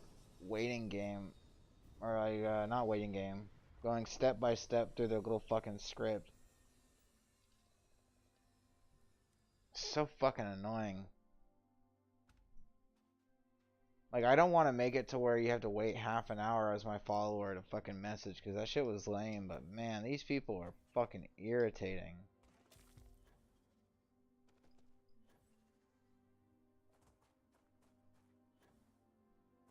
And if that's insufficient, he's also the author of the cult classic Retarded Goth Drinking Off While Crying. His relationship with Cyrax began in 2013 when, according to the archivists, they, along with a third friend called Billy Thayer, tried their hand at being a band, but it instantly fell apart, as all of Cyrax's creative endeavors do. We know this not because of Chance's troll following, because at the time, he was unknown. It was Chuck's troll following, which preceded Cyrax's by a very long time, that preserved these pieces of info. While they were much smaller in comparison to what Cyrax eventually amassed, they were enough to, through the word of mouth, tell the tale of how Chuck tried to set Cyrax up with another girl while he was engaged to Heather to try and break them up. When this failed, Chuck sent Heather nude photos of himself to try and seduce her, and when Cyrax found out, they had a falling out, and Chuck continued to harass Cyrax by hacking into his accounts. This retelling, which happens to be the earliest one online, places the breakdown of their friendship at 2013. A later retelling, which Chuck himself corroborates, places it at 2015 and claims that Chuck decided to cut ties with Chance after discovering that he'd been exchanging inappropriate messages with a 16-year-old. The thing is, how could this be possible possible if Chuck hadn't already been hacking into Cyrax's accounts. Chuck is from Florida, while Cyrax is from Ohio, so there's no chance Chuck was using one of Chance's devices and randomly stumbled on the messages. The most likely story, especially since hindsight is 2020, and we later discover that Chance does indeed have proclivities toward inappropriate interactions, is that discovering Cyrax's messages just gave Chuck pretext for what he was already doing. Before we get back into the main story, it's noteworthy to point out that their aforementioned mutual friend, Billy Thayer, met Chuck in a residential mental health program before they left to live on the streets. Eventually, Chuck managed to pay for a room in a boarding house, which they shared. Upon discovering his existence and immediately noticing he was an odd fellow who bore somewhat of a resemblance to Daniel Larson, the trolls took an interest. At the point this happened, Billy had fallen out with Chuck due to the latter having accused him of possessing CP, so the method of getting Billy to talk was creating a Discord server and pretending to be a secret government agency created with the sole purpose of investigating Chuck Stiegel. This yielded a lot of results, certainly much more than initially expected, the most significant of which are archived in one of the main hubs for Cyrax trolling, Masshole Mafia. It seems that Billy not only believed he was a Crip, a martial artist, and an experienced military man who went on multiple tours in the Middle East in the early 2000s, being decorated with a Purple Heart, among other medals. Though it's unknown if any of Billy's spiel has any truth to it, what is known for a fact is that his social media is full of posts like this one. As the trolls discovered that Chuck's accusations had some weight to them, they decided to catfish Billy, pretending to be a single mom with a 4-year-old daughter. By doing this, they successfully convinced Billy to concede remote access to his accounts, and what was found was shocking. The extent of what I can show from their findings is very limited, but rest assured you're not missing out on anything worth seeing. Let's just say Billy Thayer should move to Florida. The FBI and LAPD were informed of Billy's online dealings, and the trolls had a field day by having Billy do things like dunk his head into a toilet and flush. While he seemed intent on killing Chuck for having exposed him, he eventually defaulted into just trying to get a single mom to move into the boarding house he was living in. This video is for my little princess. Just so you know, Daddy loves you. Eventually, this sting operation culminated in a phone call with Billy in which he incriminated himself. The truth is that we found you because of your association with Chuck. And we checked your Facebook page and we saw a picture of a woman and a young girl kissing, and you said that it turned you on. And it was a very young girl, Billy, very, very young. So we hypothesized that you were probably a pedophile, which you are, because I posed as a single mother with a 4-year-old daughter that is not real, and you messaged me telling me that you wanted to stay home with this made-up child to molest her all day. So I got your personal information, I called Kissimmee police, I turned you in, and I'm going to make a video and put it on YouTube exposing you for the 41-year-old creep that you are that wants to fuck 4-year-olds. I'm not what you think I am. I was testing you. You were testing me. You were testing me to see if I'm okay with pedophiles like you or not, because I'm not. I'm not like that. I was testing you. That's all a lie, because I even looked into it and there is no part. Right, because it was actually a 40-year-old woman pretending to be a child to bait you, and you tried to have sex with what you thought was a child. And then, even worse, you tried to make a plan to have a single mom move down to Florida, buy you a house, because you're unemployable, Billy. You can't hold a job or support yourself. I'm not employed. I work at SeaWorld. No, you said that you left SeaWorld, and you're not going to work at SeaWorld for very much longer, because we called them too and let them know that you're a pedophile and you shouldn't be around children because you have fantasies about molesting 4-year-old girls. Hey. I'll go in to work tomorrow. Alright, well, I'm sure your manager is going to have a lot to say to you tomorrow. The fact Billy was working at SeaWorld is horrifying to say the least. All this goes to show what kind of company Cyrax was attracting. Honestly, with this in mind, dating juggalettes isn't half bad. Unfortunately, both Chuck and Cyrax were eventually faced with similar accusations with differing degrees of severity, but we'll cross that bridge when we get to it. Back to the man of the hour, Chance Wilkins. He apparently dropped a book called Soul Census, but unfortunately we don't have access to its contents. After designing a few more cars, Cyrax decided to move on to bigger and better, high-powered war mechs. It's interesting how he goes into detail about the kind of weapons and defense mechanisms it has, as if it were or possibly could be real, much like a kid would. He then designs some of the most revolutionary-looking footwear of all time. That being said, critics found his revolutionary design somewhat controversial, to which he said, "To all my haters, sticks and stones could never shake my tone, so I'm thinking your words haven't got a hope." Based. He announces his new music project, Urban Warfare, but quickly devolves back into his lonely persona as he makes a post featuring an image of Rurouni Kenshin hugging his girl with the caption, "This is what I want, a beautiful girl who treats me right and won't abuse or hurt me. Is that too much to ask for? Is it too much for me to ask to be happy for once in my life? So what if I don't look the best? That shouldn't matter. What should matter is how the other one is treated. He then specifies 25 CD pre-orders will constitute Urban Warfare's rollout, and I'm not sure why that's the number he picked, but that is it. After showing his brand spanking new IMVU avatar for Shadowblade, he drops a rant on how the music industry and record labels are exploitative and unfair, despite never having actually been signed to a record label. He then reposted said rant 3 times, I guess because he was unhappy with the little traction the first post got. Overall, 2016 was a positive year for Cyrax, perhaps the last one of them. Apparently, not only did he once again enter a relationship, he started a job at a new place called Miracle Riders, though this might be just yet another iteration of his fake Second Life car business. Most importantly, 2016 was a year with no police reports from the Cyrax household. The same cannot be said for 2017. January is kicked off with a plethora of new livestream VODs going up on his Facebook account, most of which contain the usual we've come to expect from Cyrax. At this point, he's also convinced himself he knows how to play the guitar. And his superb production skills also make a reappearance. Oh, yo, let me make sure I can add people to this. After thinking about life, Chance begins to work on a music documentary and enters another relationship, while his live streams are forced to go on a brief hiatus due to someone reporting him. His banning and subsequent return are the primers that kick off what his trolls have come to call the living room saga, where he was frequently recording himself doing his routine not in his bedroom, but in the middle of Sally's living room. On the first day of February, he released a new dubstep track.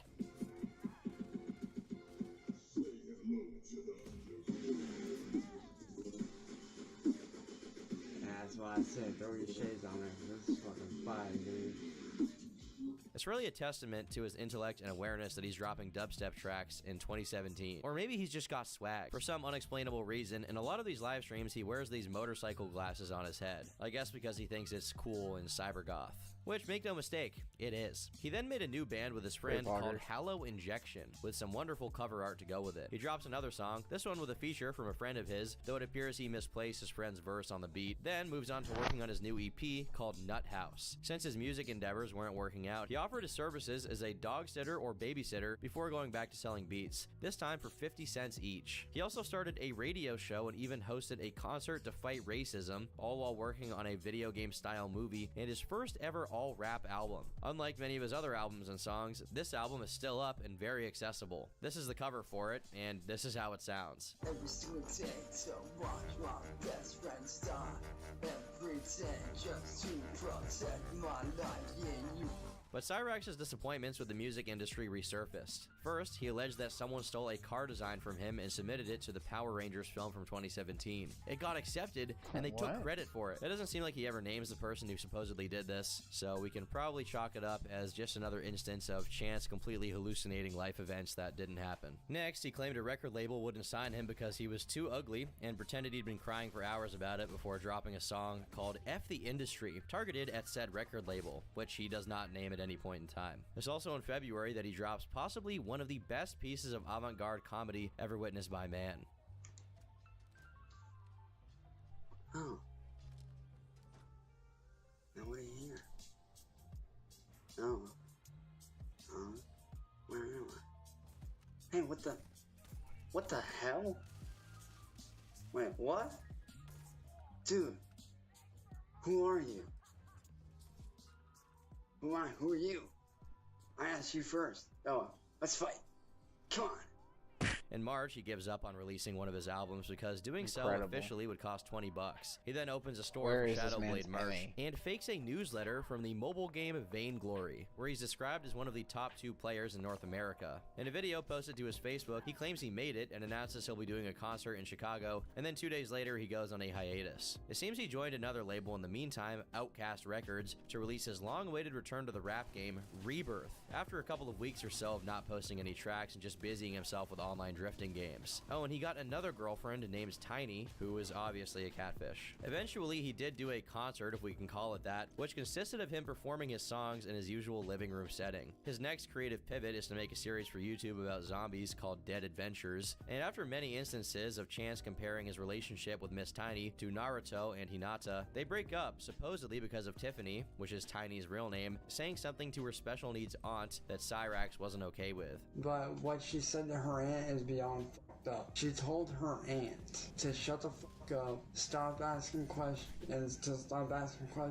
and to quit playing with the curtains before she smacks the living shit out of her. Due to his history of twisting the truth to make himself look better, there's no telling if there's any truth to the statement here. It didn't seem like the breakup shook him too badly, considering just a while later, he was dropping more banger Facebook posts such as, "My team knows about this. When you're a boss and grab that last can of NOS that the store has in stock." Soon after, he got together with yet another girl, who according to Cyrax was his high school sweetheart. Moving increasingly farther away from music, he returned to his knack for game programming, apparently to make a game called Fantasia Order of the Moon. And I can only assume he's going to use RPG Maker to do so. Later on, he announces he'll be taking a voice acting role in a game, as opposed to taking on the role of the programmer, but neither of these things ever materialize. He returns to music instead to tease his new album, OCR Princess Farewell Tink Tank, which is probably the most deranged title so far. At some point, he either broke up with his high school sweetheart, or she has more than one name, as on June 6th, he claims that unnamed people are trying to break him up with his girlfriend, Betty. He seems to become increasingly upset and frustrated in general, which leads to his efforts towards music noticeably decreasing. After re-releasing his old album, Darkness to Light, he considers quitting music altogether, saying, "To be honest, these last couple of days, I've been contemplating quitting music because record labels don't know how to shut their mouths about me and refuse to stop bashing on me all because of my physical appearances. Do I want to quit? No, but how can I make a living if they won't stop bashing on me and give me a fair chance to show them what I can do?" Many others believe I should be signed, but it's hard to get signed when record labels constantly tear you down and bash on you. He makes yet another live stream complaining about how the only reason he doesn't get signed and make it in the music industry is because of his looks, and follows it up by retiring the name Shadowblade so that he can start anew. Right around this time, Linkin Park vocalist Chester Bennington tragically passes away, and despite knowing very little about what actually happened, he didn't hesitate to chime in and act as if his death had something to do with bullying. His way of paying tribute to I hope Chester that this was being to a New release Game Linkin Plus Park allows me to mashup like dubstep album. stop It doesn't everyone seem from like this dying project for the ever came to Starborn. fruition, and his frustration and rage kept building up until it hit a fever pitch. On the 24th of July, he made another rant on labels, and an ego-driven psychosis was replacing the usual self-victimizing tone in his rants. It read, "To every label out there talking shit, I want you to know, yes, I may lose these battles, but in the end, this war I will win, and I won't stop or back down. You guys think you can touch me? Well, guess what? You were wrong. There's a reason they call me demigod. I can't be touched by your negativity or your bullshit. So just know this, in the end, I will win this war and make it in the music industry and shut you all up for good." What's shocking is that this was actually prior to him being discovered by trolls whatsoever. Even without any opposition, Cyrax was deadlocked in a war with no one but himself, and it somehow looked like he was losing. A day later, he publicly pondered retiring from music altogether, but he proceeded to delve into his lonely state after breaking up once again. In his post about it, he complains that no girl is cool with him living in his mom's house to take care of her. After disappointment in his music career, his new dream is to be a professional drift racer, and the only thing stopping him from doing so is his lack of a driver's license. You see, this is how life kept things fair. Chris Chan couldn't get a girlfriend but had a driver's license, while Cyrax was the exact opposite. The reason he gave for losing his passion for making music was Chester's passing, and his new interests were making art books and calendars. August starts out in an interesting way, with Cyrax telling a story about how his good friend Jason David Frank, the Green Power Ranger, was almost killed by someone who went to Comic-Con with 4 pistols intending to assassinate him. There are many, many far-fetched stories in Cyrax's history, but this one is possibly the most difficult to understand. There's no telling if he ever met Jason David Frank in his life, nor is there an apparent reason for him to lie about this. Of all the people to claim you're friends with, why the Green Power Ranger? While the story about the guy with 4 guns at Comic-Con is verifiably true since many third parties have reported it, I can't make out why Cyrax is particularly interested. Chance's behavior patterns were becoming increasingly explicit with every mood swing and episode. He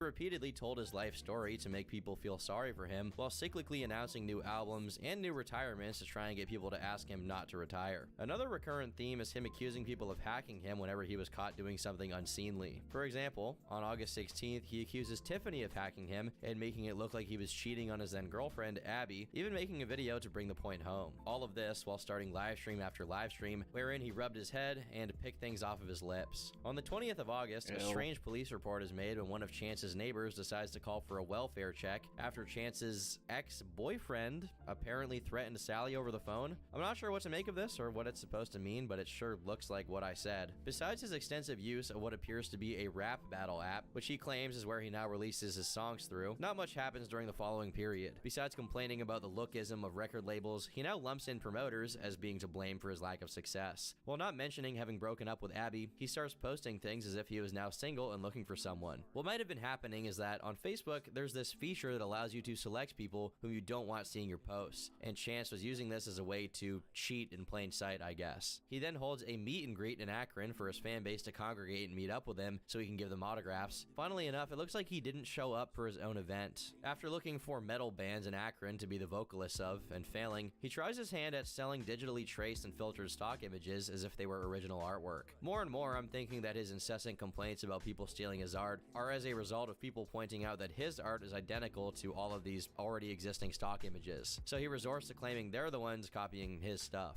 He grew increasingly shameless about what kind of art he claimed was his own. For example, this one. I'm pretty sure this is some kind of foot fetish fan art. Meanwhile, this is just a famous picture of Audrey Hepburn he was convinced he could pawn off for 40 bucks. He even made up some lore to go with his lies, talking about how rich brats were removing his watermarks with Photoshop and making money off of it. Never, not even once, does he actually even name anyone that's supposedly doing this. On September 12th, he decided to hold a memorial for not 9/11, but 9/11, which I guess is September 1st, 2001.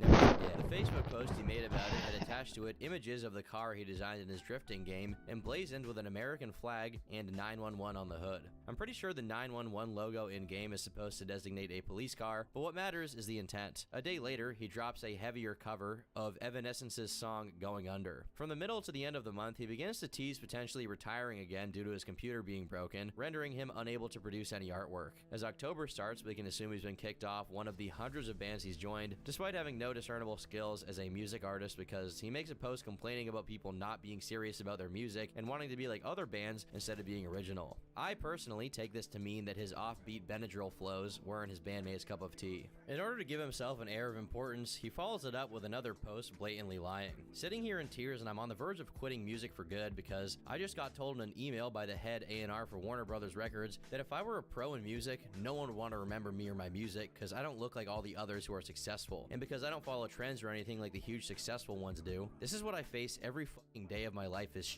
like this. A day later, in order to get some engagement his way, he dedicates another car design to the LGBTQ community in the wake of then President Trump's ban on transgenders being in the military. For some odd reason, Cyrax thought that a Roman Empire looking flag on the hood matched the rainbow flag design that it had on its side. In a stunning turn of events, he found himself a new girlfriend, Maria, before he even broke up with Abby, which seems to have taken place 2 days later. In his post about the breakup, he mentions that he has no idea why her parents disapproved of him as a boyfriend for her daughter, though I think it may have been him publicly posting about his relationship with other girls, assuming this girl is even real to begin with. In a post in which he asked for help related to Social Security, it's revealed in the comments that a female acquaintance of his, potentially Abby since we know her to be disabled to some extent, is under threat of having her supplemental security income taken away, and it's a possibility that she might get kicked out of her home and have all of her contact with the outside world cut off. Because of his experience with Abby, Chance grew more comfortable with the concept of being special needs himself. As we can see, near the end of October, he started to call himself a special needs artist and was considering making a YouTube docuseries about what it's like. Ultimately, this didn't pan out, and he gave up on music to pursue a career as a digital artist and painter. A little while after, on Halloween, he posts a poem about PTSD, which seems to be written by him since there's a lot of odd syntax going on, and the rhymes are something straight out of Dr. Seuss. But it seems this time, Chance made the effort of putting the thing through a basic grammar check. Somehow, after retiring from music to pursue a career as a visual artist, he became successful as an author. As a post of his laments the lack of someone to celebrate his success with. Despite no longer being a musician, he dedicates a song of his to the military.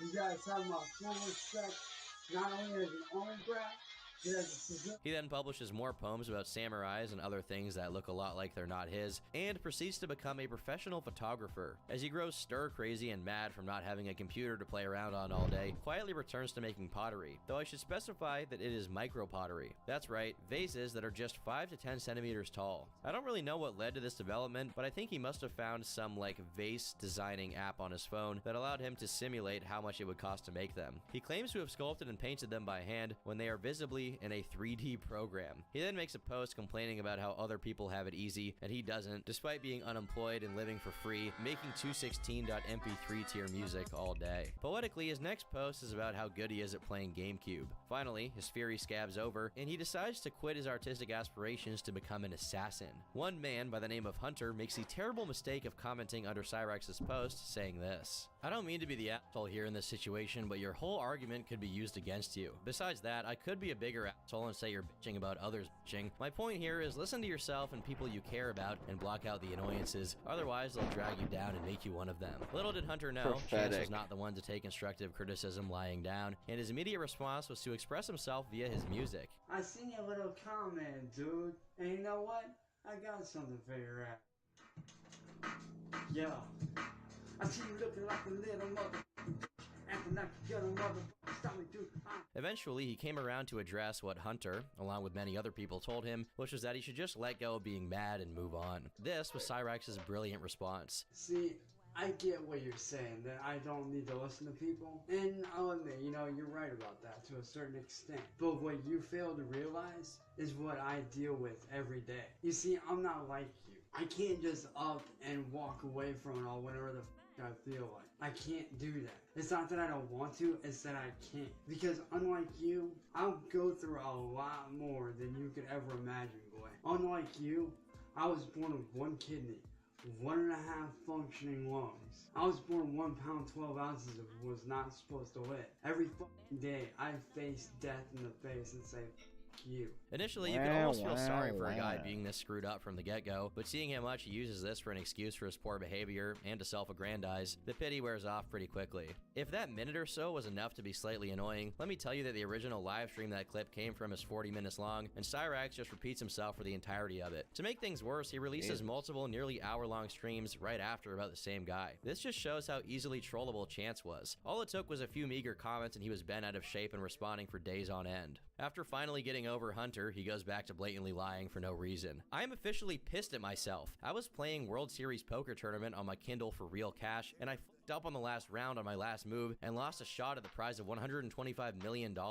I'd be officially pissed at myself too. Nearing the end of November, he finally gets a new computer to do his streams on, and changes his name to Virus. Very cool. His comeback to making music included becoming the co-founder of a record label called Bloodshot Records, of which he was one of the main artists. Years after it happened, he revisits the old drama regarding Eric Scrubolo and Kill a Clown Sounds, only to claim that people were stealing from him and that Scrubolo was underpaying him and mismanaging all of his artists. According to Cyrax, Eric was stuck in the past, unlike himself, who was always ahead of the curve. He also says that he thinks he's owed money due to the Kill a Clown Sounds Facebook page having 1,000 fans, all the while conveniently glossing over the fact that he was kicked out of the label from stealing from Eric. But failing to understand how business works is not a talent that Cyrax reserves for the music industry. He also raves at book publishing companies for asking $1 grand from watching a individual that was prematurely born from an inbred woman destroy his whole fucking life on the internet. That's what we're doing right now.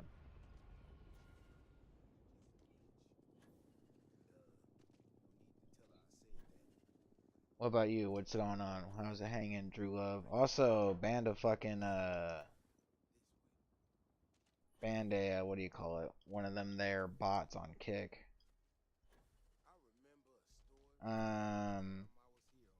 Basically just being cringe on the internet, not doing fuck all with his life, living off of only what is it called? Living off of only disability checks, trying to sell scam shit on the internet, generally being cringe, PDF file, all that good stuff. Did you see the dream response video? We watched that yesterday on stream.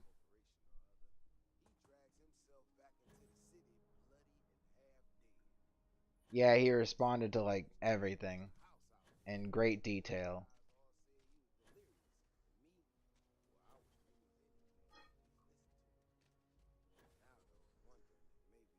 I already gave my stamp of approval that Dream is in fact not a PDF file. But he is a fucking idiot.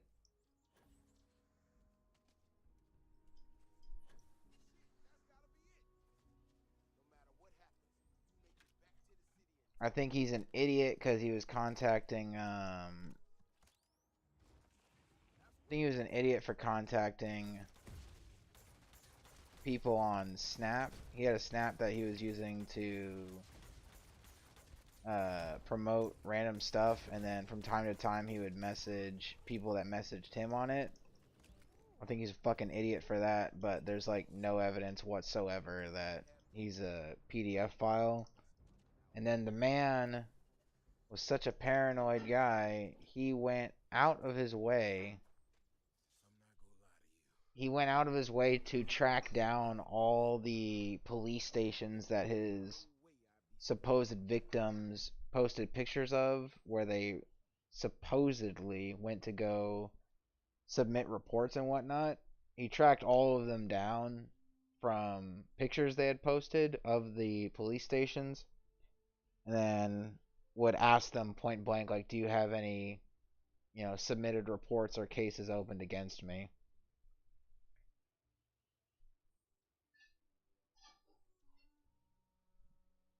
And then they all said no.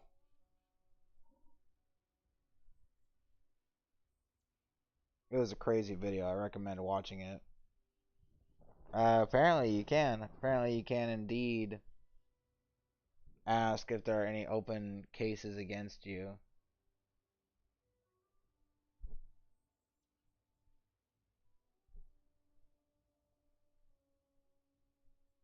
He also admits that that picture of that fat kid was him. He was the fat kid so long ago.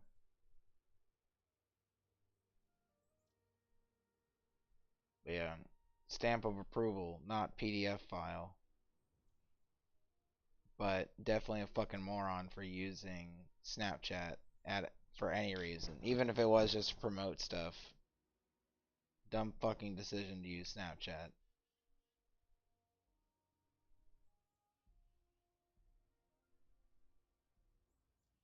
Also, apparently he got swatted during a fucking Minecraft event, and he showed clips of the Minecraft event itself, but he doesn't have any face cam footage from it, or he doesn't have any footage of himself during it, but he was saying he was playing Minecraft next to a SWAT team member that was just interrogating him.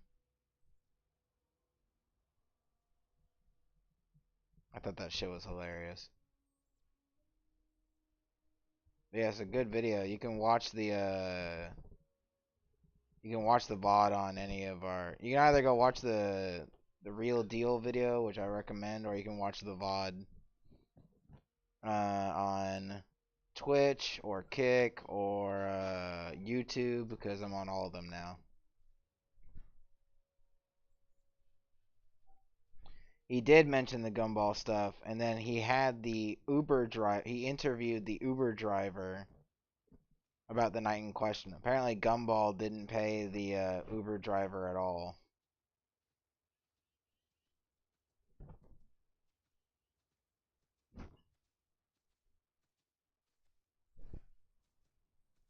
I'm too deep in the sauce. I'm too lost in the sauce to ever go back again, to ever go against Gumball, so Gumball's still based. From him to publish this garbage, as if publishers should promote his work for free. The man of the hour closes the year off with a picture of him next to a gigantic Reese's cup. Very tasteful. While he spent the beginning of the next year trying to grow his label and add as many artists to it as possible, because he thought that's what it meant to run a label, he apparently was reacquainted with a man named Tanner, who'd approached him 2 years prior, claiming he worked for Tech Nine's label, Strange Music, and offered him a $1.1 million contract for his beats. After warning everyone not to fall for his tricks, he made this endearing post. When you're awake at 4 a.m. and can't sleep, so you hop onto Adventure Quest 3D with your best friends who you've known since 08, shit gets real. Awkward and funny in seconds. Lol. As much as he does extremely unlikable things, I'm almost beginning to empathize with him in the same way one would empathize with a screwed up rescue dog. Except this rescue dog is like kind of a heinous, horrible human being. Not satisfied with every skill he's already mastered, Cyrax enters the website game and claims he's now working on a social network like Facebook and MySpace combined. It's inspiring to me how courageous he is for posting this on Mark Zuckerberg's platform with no fear of having his cutting-edge code stolen from him, especially given Mark's track record. He quickly grows tired of the web dev hustle and gets into professional gaming, saying he should be getting paid for being as good as he is on Call of Duty Black Ops. Almost as if divine punishment for his misdeeds, Cyrax goes to the doctor and discovers he has shrunken an inch from 5'3" to 5'2". Soon after, a similar situation to that of Hunter happens, with someone making the following criticism of Cyrax's music in a comment section. People are going nuts for no explainable reason. I'm afraid it's just not decent. The rhythm of the lyrics is dreadful. The auto-tune actually hurts to hear, and the vocal mixing is terrible. Can barely hear you. And there's been no decent mixing done on the vocals at all. It's flat and dry other than the auto-tune, which, as I said, is terrible. Too many people lie to you to make you feel good. I refuse to do so. wannabe. He's a wannabe rapper. Wannabe rapper. Wannabe. Oh shit! What's the word for somebody that makes pottery? Damn, I can't remember the name of it. He's a wannabe pottery maker. He's a wannabe programmer. He's a wannabe website developer. He's a wannabe everything. This dude's not good at like literally anything, but there's a lot of shit that he likes to do, but he's not good at it. Upset that someone was honest with him as opposed to just complimenting his stuff, Cyrax decided to make a live stream responding, but not before he wiped his dirty teeth with his tank top right at the beginning of it. For once, it seems Cyrax is actually upset instead of miming what he thinks a rapper or WWE wrestler would say when challenged. Once he begins his routine of belittling those who criticize him by saying he's gone through more, his critic says that he works full-time to support a family, and on top of that, as part of a metal band that has more fans than Cyrax, which he visibly struggles to respond to meaningfully. For once, our champion is shaken, taken aback by the words of his naysayers. But like all things, Cyrax forgot about it soon after due to his goldfish-like attention span and returned to playing his racing game while pretending on Facebook that he was an actual racer in real life. Once again trying his hand at selling the custom cars he made in-game, he tried contacting an actual art publishing company over email and got immediately dismissed for how ridiculous and worthless his customs were. While there was never and continues to be no chance for Chance to become famous for his music, his incessant Facebook posting, along with his responses to anyone who dared to criticize him, we're seeing an increase in engagement. His fame as a lol cow was taking his baby steps. He proceeded to join DeviantArt to sell his art pieces for $1 each and posted these nice images to showcase his ability to use photo filters. On the 23rd, he dropped another album called Blackout with a hue-shifted picture of Master Chief from Halo as the cover. Eventually, his ability to stream on Facebook was taken away, thankfully, supposedly due to a cover he made of a Linkin Park song on the harmonica. He then invents the deranged headcanon that record labels and studios from the 50s used to help artists for no pay, and it's unfair that the current ones won't do the same for him. He applies the same logic to book publishers and announces a search for a company that will publish his works for free. Works which apparently now include a high school manga based around his life, with yet another step being taken towards becoming Chris Chan. March was void of any interesting. Oh yeah, he didn't graduate, or he didn't graduate college. He didn't graduate high school. He dropped out, or he got expelled rather. He got kicked out, and he was 23 during his senior year.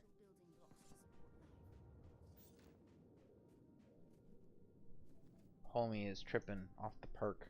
Activity besides the fact that, judging from Cyrax's posts and Eric's comments on them, the two were back on good terms with each other. His ability to live stream was reinstated, much to the displeasure of his haters and the extreme pleasure of his trolls. Being the man he is, he makes a post complaining about having lost an ex-girlfriend of his to a supposed friend. By the way, said ex-girlfriend has a cat that appears to have Cyrax syndrome in the eyes. His account is once again placed under threat of suspension or ban due to his continued covering of songs, and I'm pretty sure it's because he plays the actual songs during his streams, and you can intermittently hear them unedited in the stream's audio. Cyrax claims his videos were getting almost 4,000 views, which is an absolute lie. Due to him reconnecting with Eric Scrubbelow, he's given the opportunity to perform at a live venue on the 21st of June, though it would be free admission. Still, that's better than performing metal Evanescence covers for 5 viewers on a Facebook Live. However, just a month later, it starts looking like his relationship with Eric is once again on the fast track to self-destruction, since Cyrax continues. Apparently this guy can, shit. Be in high school until he's 23 and then still not graduate. Is not to understand that his music needs to profit anything in order for Eric to pay him. In the middle of May, it looks like Cyrax got the hang of using cheap online publishers to release his music digitally. Meanwhile, we see one of the first signs of what would eventually come to be Cyrax's downfall. It appears he had been catfished by someone by the name of Lewis, who accomplished the probably not extremely difficult task of tricking Cyrax into showing his maybe in certain cities with certain people, wink wink nudge nudge, but not for our friend here. Member to him by pretending to be a girl who has fallen for his irresistible riz. Then Lewis proceeded to use the intimate image of Cyrax to blackmail him into doing something that we're unaware of. However, when Cyrax took to Facebook to warn people of this, he pretended he was hacked, and that's how Lewis got those pictures of him in the first place. And it would happen many other times in the future, but we'll get to that eventually. June starts out on the wrong foot, or rather, the infected foot, as Cyrax finds himself in a fight for his life against an infection on his toe. It doesn't break his stride, however, as on the very next day, he makes a post humble bragging about how a bunch of girls want to be with him now just because he's rich and famous, despite the fact that he's neither of those things. A few days later, we hear the bad news that Cyrax's live concert has been canceled, supposedly due to people not getting the dates right. That's a very weird reason for him not to do the concert, so I'm presuming he's leaving out some part of the story here, or the concert was never going to happen in the first place. He channels this anger into making a diss track on Donald Trump and creating a new YouTube channel called Gamerzone, for which at least one of the logos was stolen directly from a rap battle channel called GZ Battles. Somehow, despite having his concert canceled and making rigorously no money from his music, he makes a post to his Facebook saying the following: "Producers and companies might hate me, but later today I will be revealing and exposing live on Facebook how to avoid producers who want $50+ for one beat, and how to become self-successful in music on your own with no label backing whatsoever, and showing you how most artists these days can make it with zero money and not have to spend a single dime to just do it how I did it." His great tips are a list of free music making apps, and he never gets to the point about how exactly to make money out of using them. On the 22nd, due to whatever caused the concert to fall apart, Eric and Cyrax were back at odds as the latter dropped a video attacking him. And you might think I suck. Well, dude, if I suck so bad, why is my music up on Spotify? Why have I been Reverb Nation's #1 artist from 2010 up to this year? So I guess that ends that relationship. But you know what? At least I'm out here making money.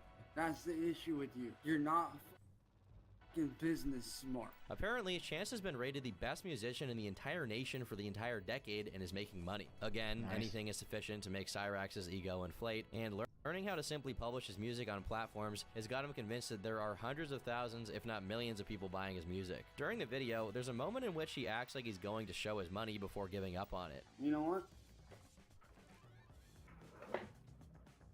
Nah. I ain't gonna waste that on you. Very obviously, he relented because there's probably not any money to speak of. A couple of days later, he shows his chiseled abs and pecs underneath what looks to be a discount Sonichu necklace. I think these things must be like voodoo totems and invoke the same demon that possesses these guys to do the stuff they do. Despite now being a successful superstar in music, Cyrax once again started pursuing another endeavor, filmmaking. On the 26th of June, he posted an unofficial trailer for a movie called Lady in White. Another wonderful film production from Mr. Rax is this I don't even think he's 30 when he's doing these. I think he's still like 24, 25 during these videos.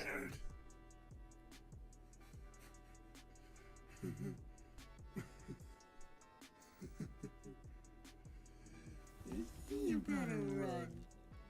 After this, he posted an image of a Google Hangouts Chester Bennington had participated in and edited his own face in the corner in a hilariously bad fashion to make it look like they were like hanging out. Come July 4th, and Cyrax celebrates it by getting into another relationship, and right after, releases a new track called Please Notice Me that somehow manages to be a #1 hit before it was even published. It's not enough to lie about his success in one venue, he has to do it in all of them. He claims he's in tears because he had to turn down a deal with Hoonigan, a well-known racing channel, because he didn't have 100,000 subs on YouTube, and that Hoonigan was willing to send him a full setup. Later on, he admits that he has no license and thus wouldn't be allowed to drive anything, let alone a race car. After a while of not getting anything done, Cyrax decides to attention seek by trying to get people to pity him, and telling a fake story about how the doctors told him he'd have to stop making music or he was going to lose his voice. His pity-baiting posts intensify as he retells his life story for the umpteenth time, this time subtracting 2 ounces from his birth weight to make it even more extreme. In order to stick to his "I'm going to lose my voice" story, he pivots to being a photographer again,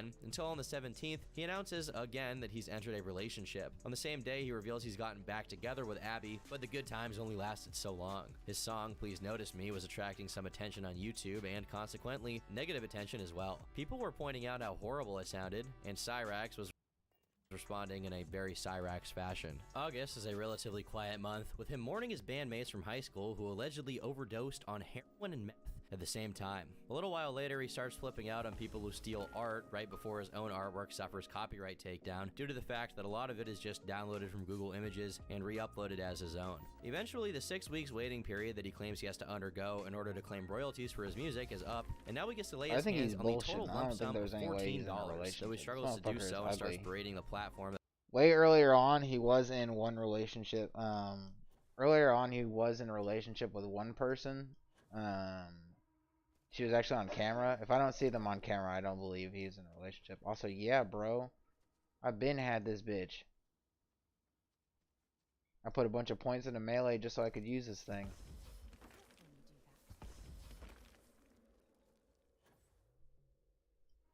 That supposedly owes him money Run on around, fucking Facebook. God. Later on, early signs of troll Do my activity weeb begin, shit. with people doing the old CWC routine of taking his name and pretending to be the real him online, and immediately this tactic shows some success at getting a reaction out of Cyrax. The lack of music in September is justified by the other things Cyrax is up to during the month. Namely, he drops a trailer for his first short horror movie, The Darkness. As you can see, all characters are played by him in an Eddie Murphy Norbit type of vibe. It's also in September that he drops one of his most absolute classic videos, the dance battle response to an old rival. I really don't know how to put into words how I feel about this other than amazing, excellent, divine, beautiful. Later on in the month, he does a rehash of his tutorial on how to become a successful artist without spending any money, this time under the moniker of Dark Star Films, his fantasy production company for The Darkness. In early October, which is fittingly the spooky month, The Darkness is dropped in its entirety and is absolutely incomprehensible. It begins with a sped up shot of Cyrax walking into his own house before a hard cut to a flashback wherein you can see him with a PewDiePie face cam looking dumbfounded as he frantically switches between some kind of virtual radio stations, but all you can hear is static. Cut to the present, he wakes up on the couch and starts mumbling nonsense to himself for a few minutes. He walks around his house until he randomly starts hearing voice acting lines from the baby character at a Five Nights at Freddy's sister location, which I believe are copyrighted by the way, so we're not going to play that. He ignores this and continues to wander aimlessly until he leaves his house to look for his friends. In doing so, he becomes hypnotized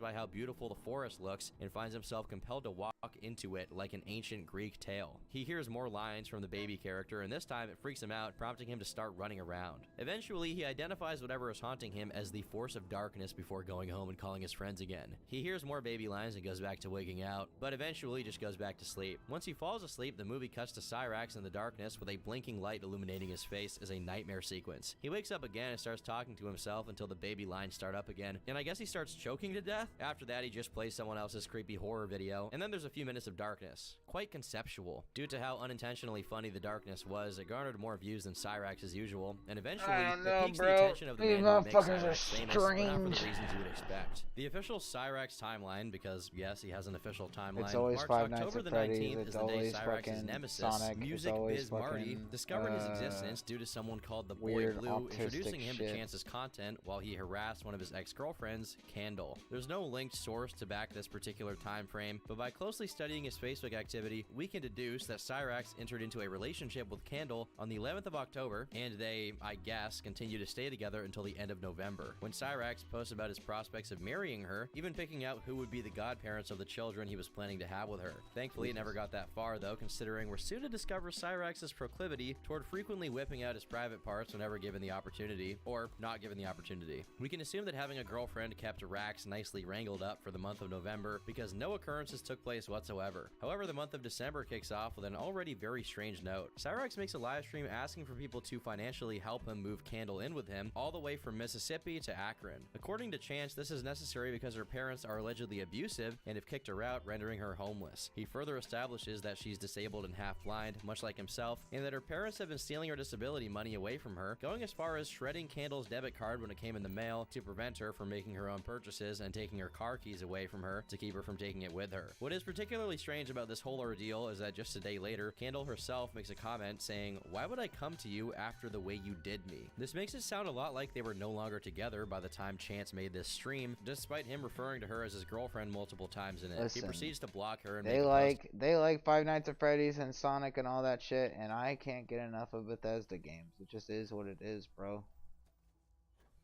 You know, us autistic people, we gotta stick together. And for, you know, some women, you know, like my wife, it's Sims 4.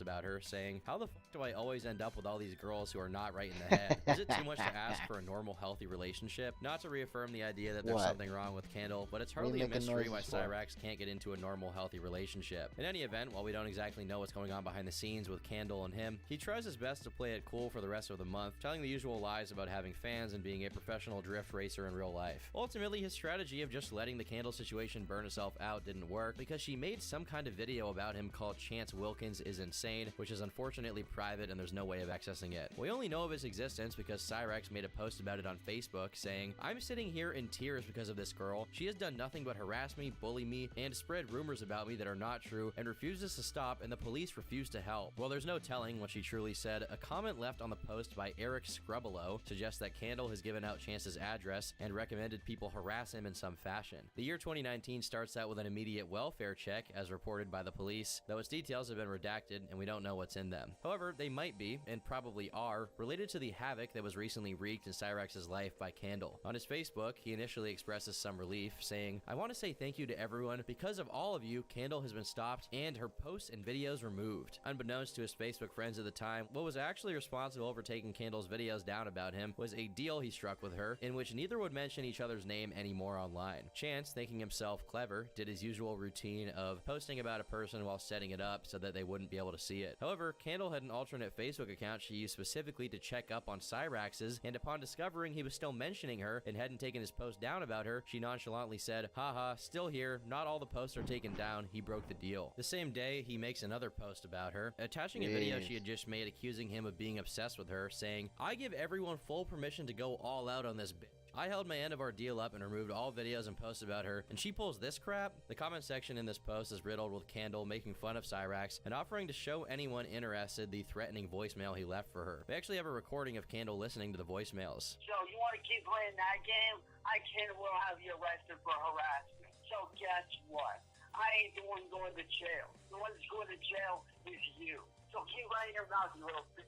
Guarantee your ass is going to go to jail. On January 7th, he makes yet another post about her, claiming she mentally and verbally abused him and traumatized him worse than any of his other exes. On the 9th, he posts about her again, which prompts her to make a video addressing him a day later. This time, we do have access to the video, which is still up on YouTube. Yo, this is your girl, Rebecca. This is a video to prove how bad of a stalker Chance is. He's Stalker. How bad of a stalker Chance is. Fucking honest to God, when he showed that clip of playing that voicemail just like a few seconds ago, I thought that was a dude. I feel like this is not how do I put this? Let's just say this person looks like a transgender woman. Let's put it like that. Very, very strong jawline for a cis woman. Hopefully that doesn't cross any lines. sat there and found out where I live. Not creepy at all. Not a stalker vibe at all. You're so stupid, kid. Leave me alone. I don't like you. Never liked you. I was nice to you because I felt bad for you, and then I found out you're a liar. You just butthurt because I won't date you. Stop fucking harassing me, you nutcase. Her speech patterns are odd and sometimes even similar to that of Chance's, which has led some to speculate she herself is and always has been a troll. However, judging from the nature of her online activity during this period, it seems she's quite serious about what she's saying. On the 11th, she makes another video deriding Chance and all his threats, with the added bonus that she gets her friend to say, "I want you to leave my girl alone. You are not a player. You was a..." Is that fucking too mad?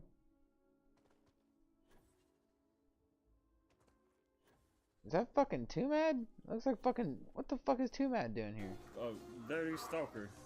You is not a gangster just over here running your mouth and saying all kinds of crazy ass. You just leave her alone and give her up.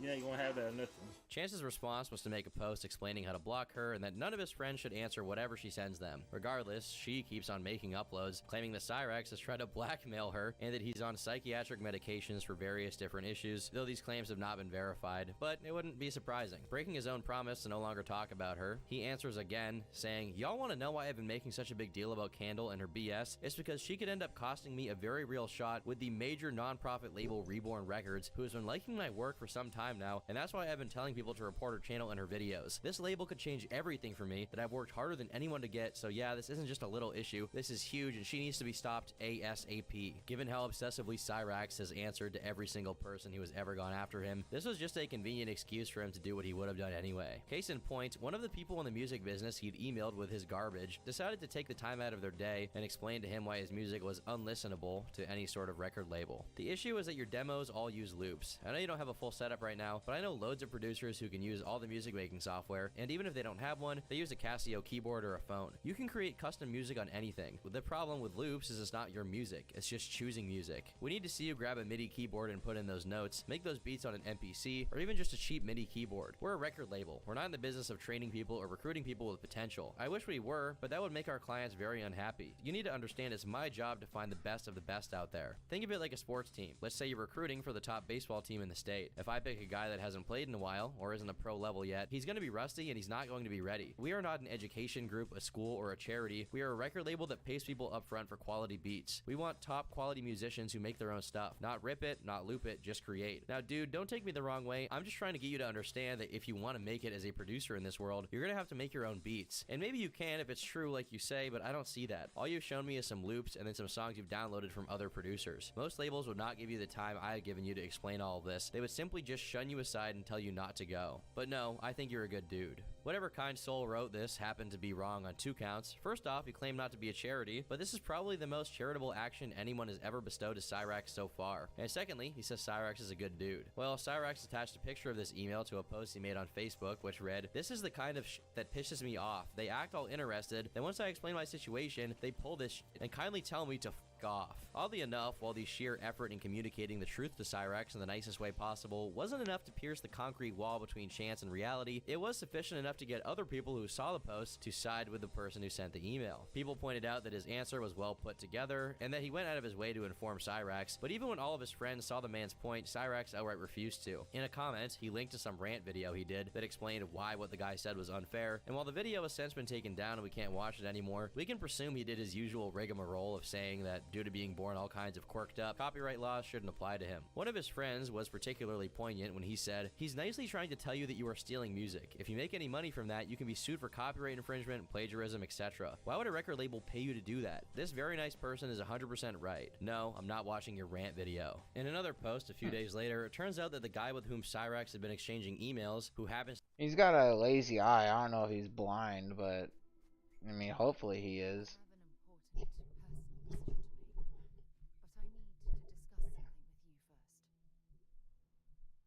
Hopefully his life just continuously gets worse and worse. This guy just seems like a lazy...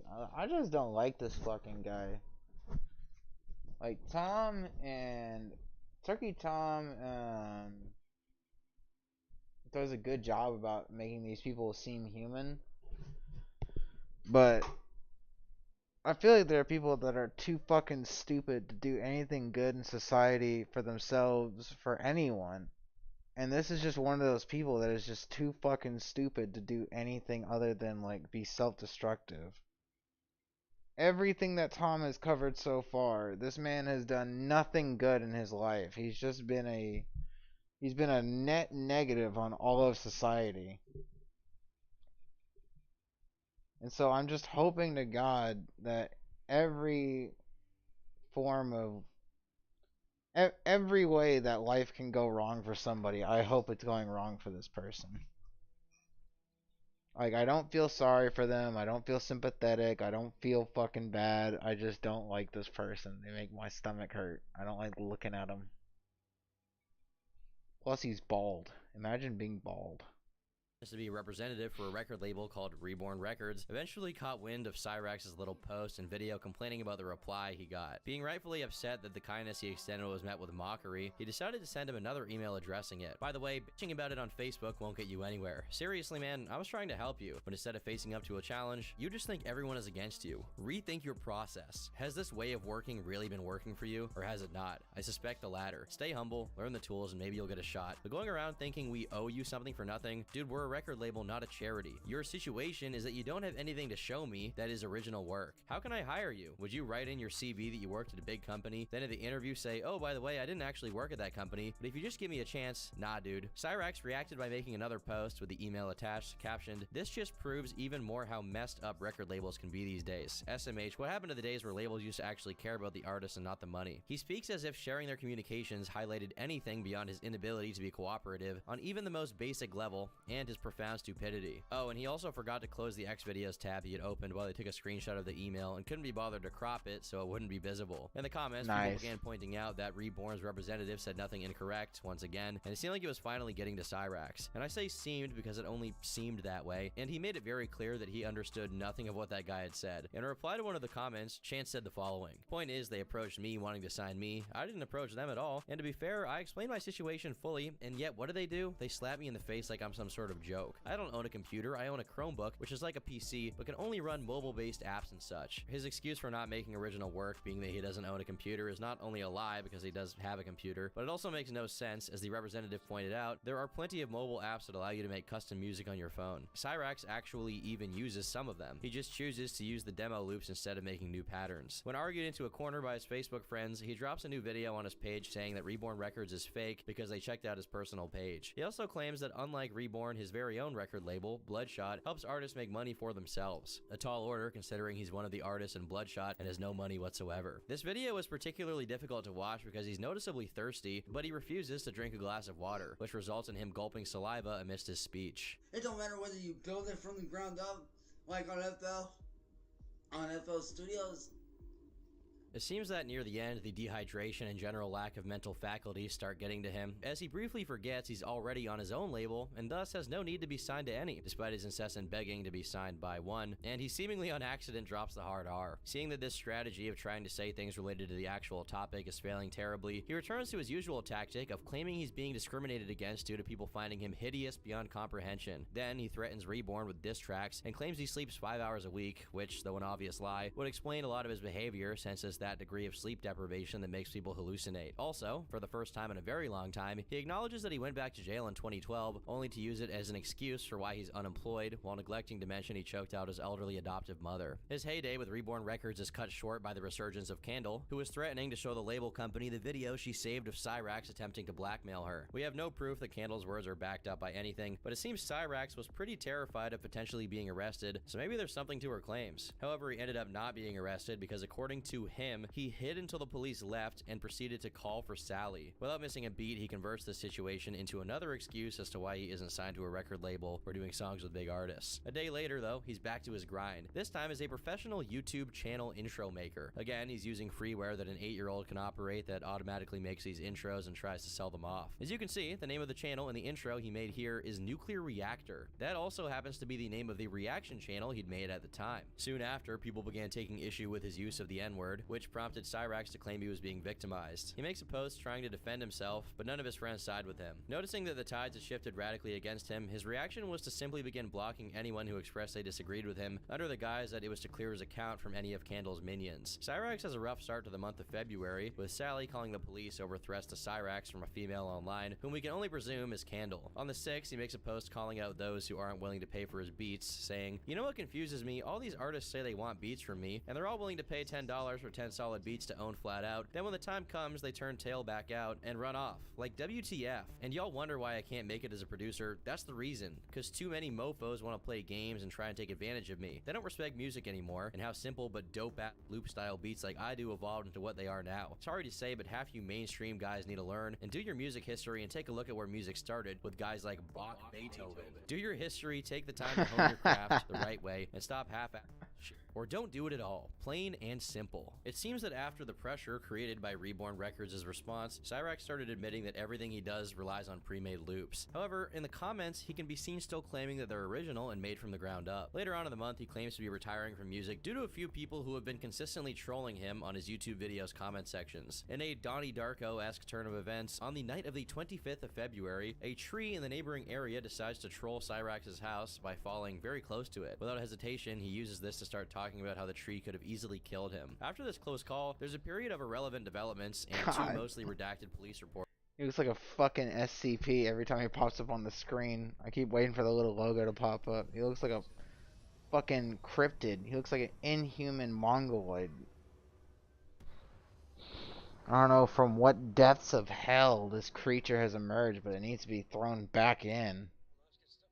Reports coming from Cyrax's house until mid to late March when Candle comes back with new, even more scathing accusations. Alright, this is a live video on Facebook. I got something to address to all those mothers out there. All you mothers out there that have young children, be warned of this guy named Chance Wilkins. He'll off on your children.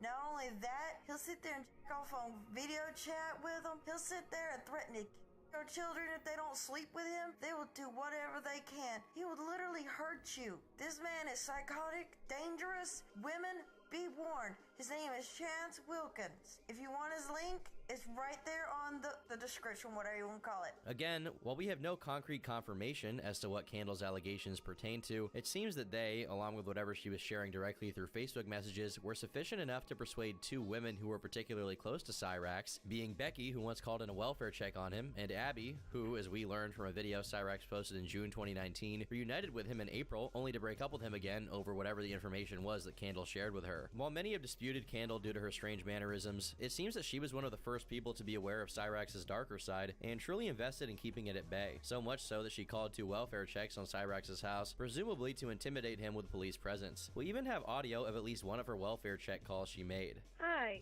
I'm calling about a welfare check that needs to be done. Okay, and who are we checking on? Chance Wilkins.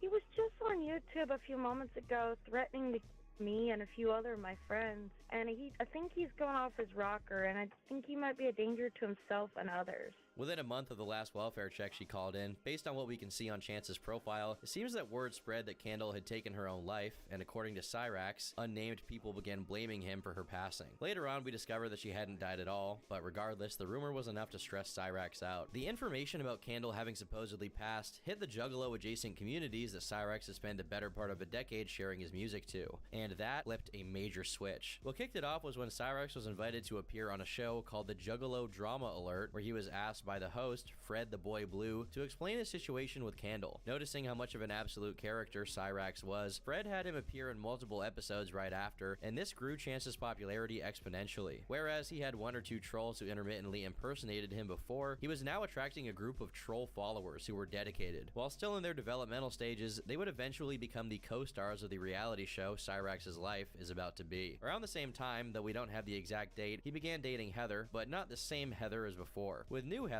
at some point during 2019, he made a video about how cyberbullying and other kinds of abuse may lead to doing something drastic. While we don't know the date this video went up, if it came out before Candle began role-playing as if she had passed away, there's a very good chance her faking her death was to make it seem like Cyrax had done exactly the thing he denounced and cyberbullied someone to the grave. For a while, the trolls did little besides sending outlandish threats of all sorts to Cyrax, even going as far as calling his home phone to inform him that they had planted a bomb in Sally's car, which Cyrax reported to the police, and once the car was checked out and no device was found in it, he made a video on his Facebook page mocking his trolls. Eventually, they evolved and realized that if they were going to get any quality lolcow content out of him, they would have to be working on the inside. One of the first to do it was by the name of Boogeyman, who began interacting directly with Cyrax and even received a voice message from him explaining the Candle situation.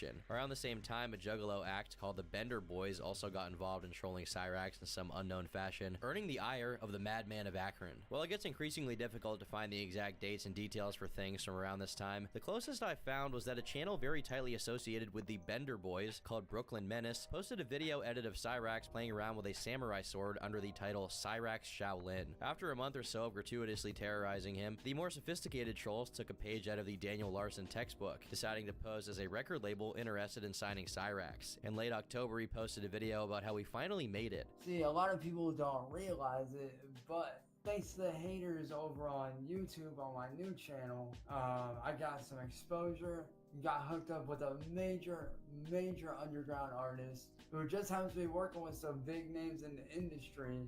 After years of struggling as an independent musician, he finally succeeds. And to follow this poetic note, it appears that the new Heather is spending some time at the Cyrax household, as we have footage of her from around this time, kissing Cyrax and fighting trolls alongside him. It is shocking to see that Heather physically chokes and coughs upon kissing what has been dubbed by the trolls the trench mouth. However, good times don't always last. I believe that October of 2019 is the most accurate time frame for the rise of Cyrax's arch nemesis and primary troll, the King of Akron, Music Biz Marty. From what is available online, we can deduce that Music Biz Marty approached Cyrax as someone interested in managing his merch shop, only to proceed to claim control over the merch store and play the role of a cartoonishly greedy corporate record label executive who tricked Cyrax into signing away the rights of all of his merchandise to the evil Ram Ranch Records. In a video from this period, Cyrax can be seen begging for Marty to stop what he's doing and pretending to cry while asking to be left alone. You are degrading me. You're ruining my image as an artist, as a person. You are sick.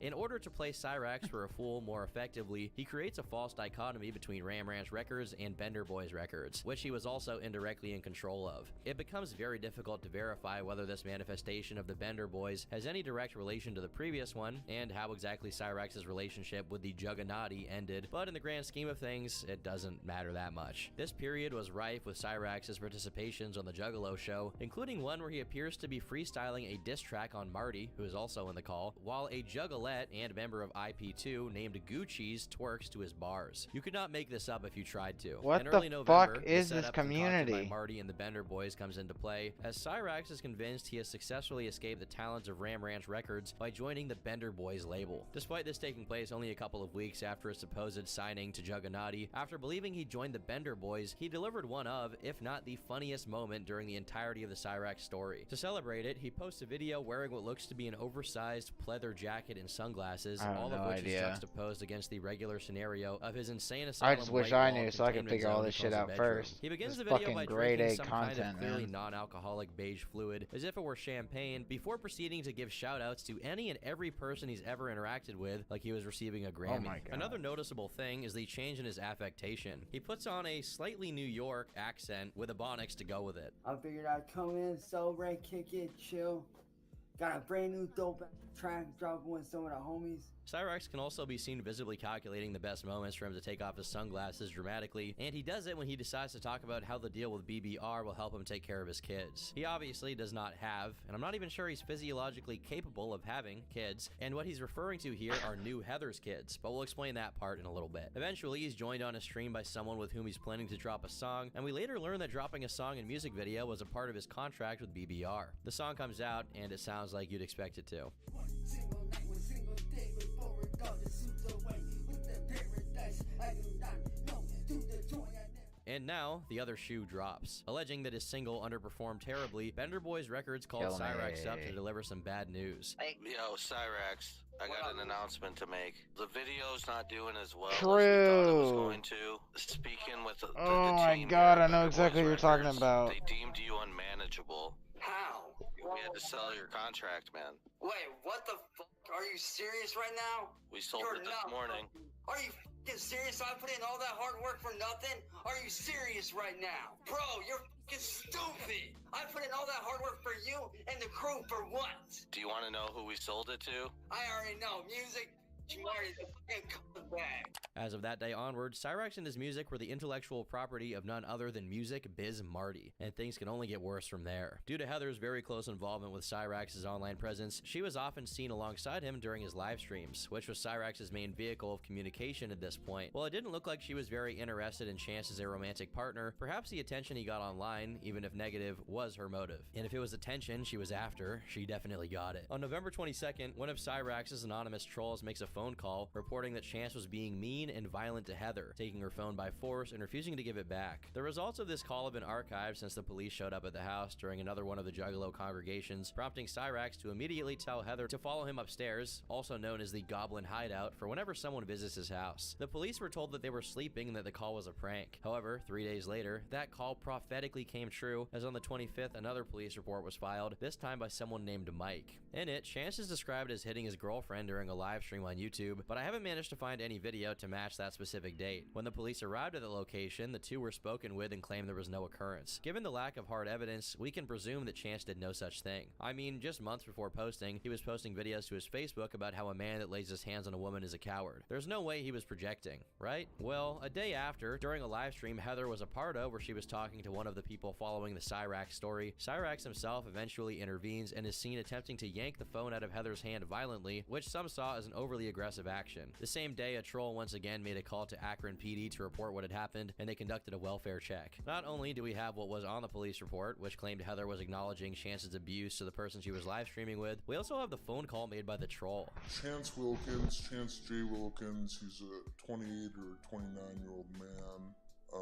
He had struck his girlfriend, Heather Porter. I appreciate the voice changer. Just 2 days later, the same person Heather was talking to on the live stream was investigating further into her lore and ended up interviewing Jessica, Heather's former wife. Man, things just get more and more complicated, don't they? It turns out that Heather left her wife with their 2 kids in order to link up with DJ Shadowblade. As 2020 approached, it became clear that any semblance of humanity the tale of Cyrax ever possessed was doomed to be extinguished by the relentless activity of malicious trolls and Cyrax himself, of course. All of his hobbies took the backseat as he began doing nothing but participating in live streams and endlessly interacting with people either pretending to be fans or explicitly insulting and mocking him to his face. In late December 2019, he can be seen boxing through Google Hangouts with someone named Suplex City Vlog, and it's exactly what it sounds like. January 2020 begins with Cyrax claiming he's becoming a gamer once and for all, and considering his extensive use of the N-word, I think he's always been one. On the 4th, he loses a bet he made with fellow troll Schmecklecat that he could keep his cool against the trolls and not flip out for a week. Supposedly, losing this bet cost him $100, but I'm pretty sure Cyrax has never even seen a $100 bill. In a video of his where he derides Jamie Nicole for her inquiries towards Cyrax's abusive nature and Heather's past life, he can be heard calling Juggernauty Records Jugganazis, meaning he probably had a bad falling out with them, which is unsurprising since that name is closely associated with the Bender Boys. On the 12th, pictures of Cyrax's dick leak via Discord. Initially, many thought they were fake, including CGC, who's responsible for some of the best archiving and documenting of Cyrax's story. However, upon their reporting on Jamie Nicole's channel, a commenter, presumably Heather, started saying he'd been hacked and was asleep when it happened. What was noteworthy about this is that it was neither a defense nor a denial, and given how often Cyrax and his cohorts have used being hacked as an excuse for their behavior, it's most likely a lie as well. Not only was the picture his, it was probably acquired by a catfish who persuaded Cyrax into cheating on Heather. After all, Heather and Cyrax were living together at this time. I'm not sure what use a picture of his willy would have been to her, especially since it was clear that they were already not on very good terms. What? Yeah, I actually died in that doctor's office, and so now I'm just haunting you. Remember, boys, okay? You want a long, lasting, and happy marriage? Gaslight your wife. It makes it interesting. I'm talking to my fellow spirits right now. You can't hear me. Yeah, that's correct. See, chat said it'd be like that. What the fuck? The fuck are you doing? She's currently pointing a loaded firearm at me. Okay, it's loaded, as you can see, with hydrochloric acid. She's about to spray me and deface me for like the rest of my life. It's blessed hydrochloric acid. Ah! Give me that shit. Ah!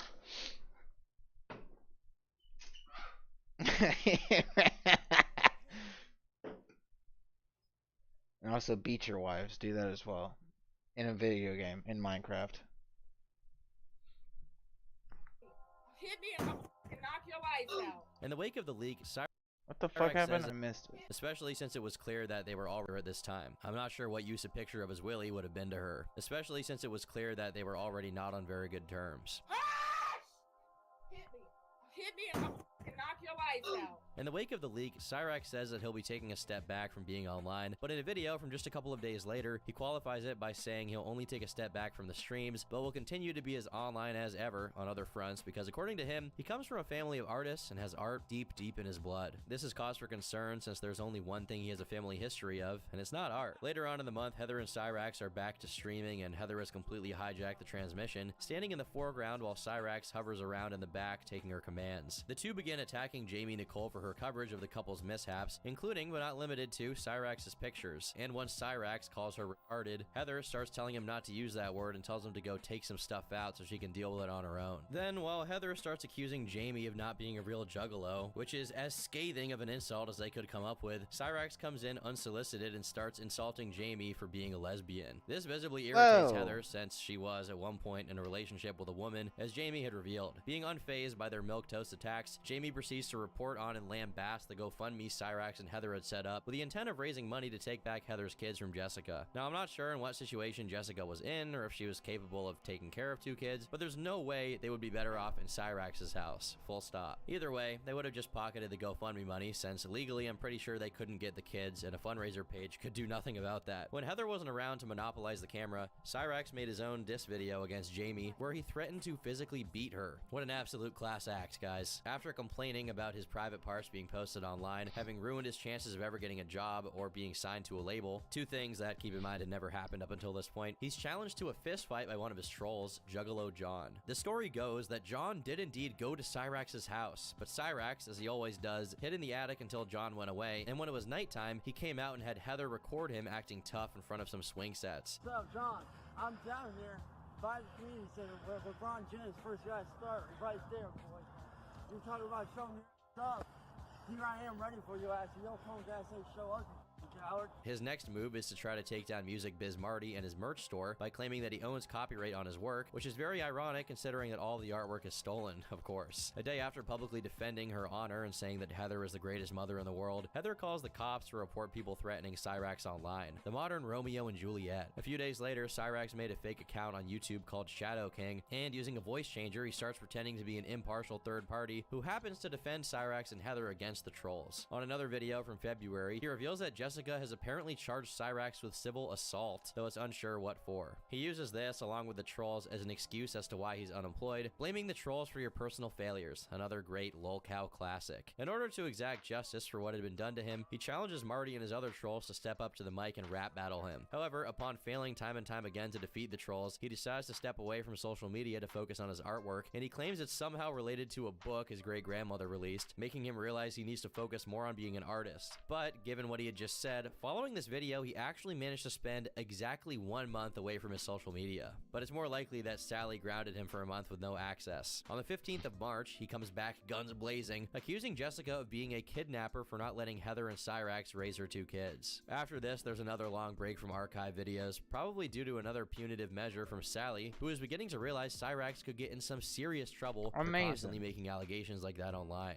After this, he only resurges in May to give his final farewell to YouTube due to the cyberbullying he's undergoing. He's now under the name of Scarface with an X in the middle, and is visibly inhabiting the basement. He also announces a new label, and the first thing he makes sure to establish is how he'll be taking 30% of his artist's income, despite not being interested in establishing anything contractually with them. However, soon after, he basically admits that his entire family is telling him to stop being online, and he reiterates this 2 days later. But just 3 days later, he comes back, declaring he's now officially an e-racer because a retired professional motorcycle racer said he's really good at Forza Horizon. Another 3 days later, he comes back to tell everyone that his relationship with Heather was officially over. While he explains it in a way that's favorable to him, it's clear even through his retelling that he was threatening to hurt himself in a manipulative way. And when she didn't budge because she knew he was incapable of such a thing, he posted a video online crying about the incident, claiming that she's heartless. I should make a note here that he's just making a crying voice and turn the lights off so it would be less noticeable that he's not crying. Just a day later, he's back doing his usual gimmick. Heather, Heather, Heather.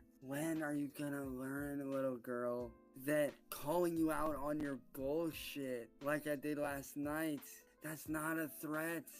I did not threaten you in any way, shape, or form. Again, Cyrax is the master of inadvertently telling on himself, and from the video, we can gather that Heather is alleging he's been threatening her. Maybe he noticed that trying to intimidate Heather with his WWE persona made him look bad, so the very same day he goes back to pretending to cry in the dark about the incident. Right after, he makes another video wherein he admits to having gotten physical with her at least once, meaning he is officially back to his domestic violence. I need him to get a shittier camera. Just looking at him through this one is making my stomach hurt. I can't imagine him fucking in higher definition.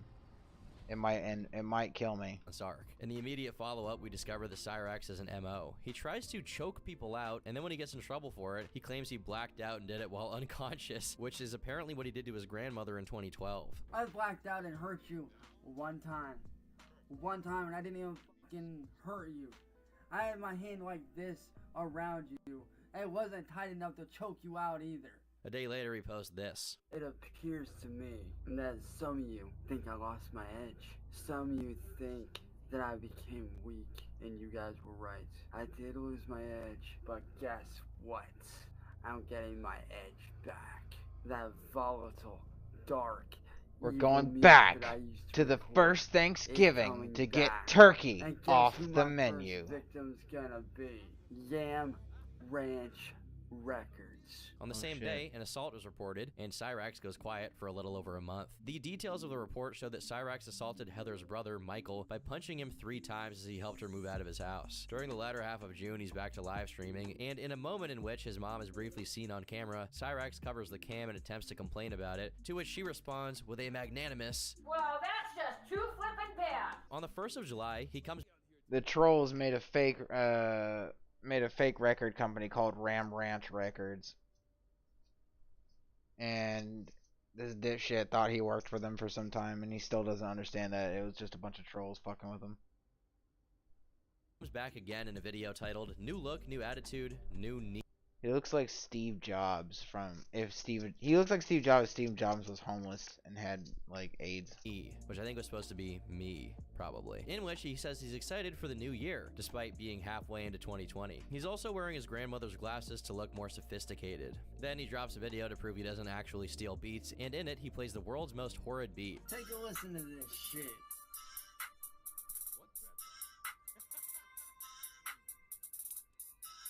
You hear that? You know what that sounds like? That sounds like hard work to me. He then claims he's sitting on a potential multi-million-dollar contract with very serious record labels. On July 24th, he confirms what everyone already suspected. The GoFundMe they did, asking for $3,000 for court fees to get Heather's kids back, was being embezzled. While he neglects to mention what he might have used the money for, he shows that Heather bought $500 worth of wigs. 2 days later, he plays with a stick. Apparently, this is one of a long series of videos Cyrax makes to prove that he can fight in order to intimidate Marty, with whom he's planning to have a fight. So bring your ass on up here. Anybody that wants to fight me, y'all got my address. Bring your ass up here. I may be small, but believe me, I'm the last motherfucker that you want to box with. A few weeks later, he goes back to fake crying about people saying he steals music and acts as if him throwing a fit is fine because in his eyes, he's been very successful at keeping his emotions in. What is completely beyond my comprehension is that, judging from a video from this period, not only does he seemingly have a decent microphone, he also has yet another girlfriend, somehow. To add to the insanity, he starts complaining that the trolls are the reason he gave up all the gifts he would have gotten on his birthday, so that his family could pay for the hospital bills that Sally had to pay due to a surgery she'd recently underwent. To bring back a leafy classic, a 30-year-old man complaining that the trolls are the reason why and not the fact he's unemployed and won't look for a job. A 30-year-old man! On the 18th of September, he attempts to call a truce with the trolls. On the exact same day, he makes a video declaring war on all trolls for supposedly saying bad things about his military family. Mind you, at this point, he's already denounced his previous stepfather, who was in the military, for not being good enough to Sally. This is one of the clearest examples of Cyrax going out of his way to keep his feud with the trolls going, because ultimately, he simply likes the attention he gets from it. Without them, he wouldn't be talking to anyone. It'd be the void like it was back in the day. A day later, he makes another upload titled, We're All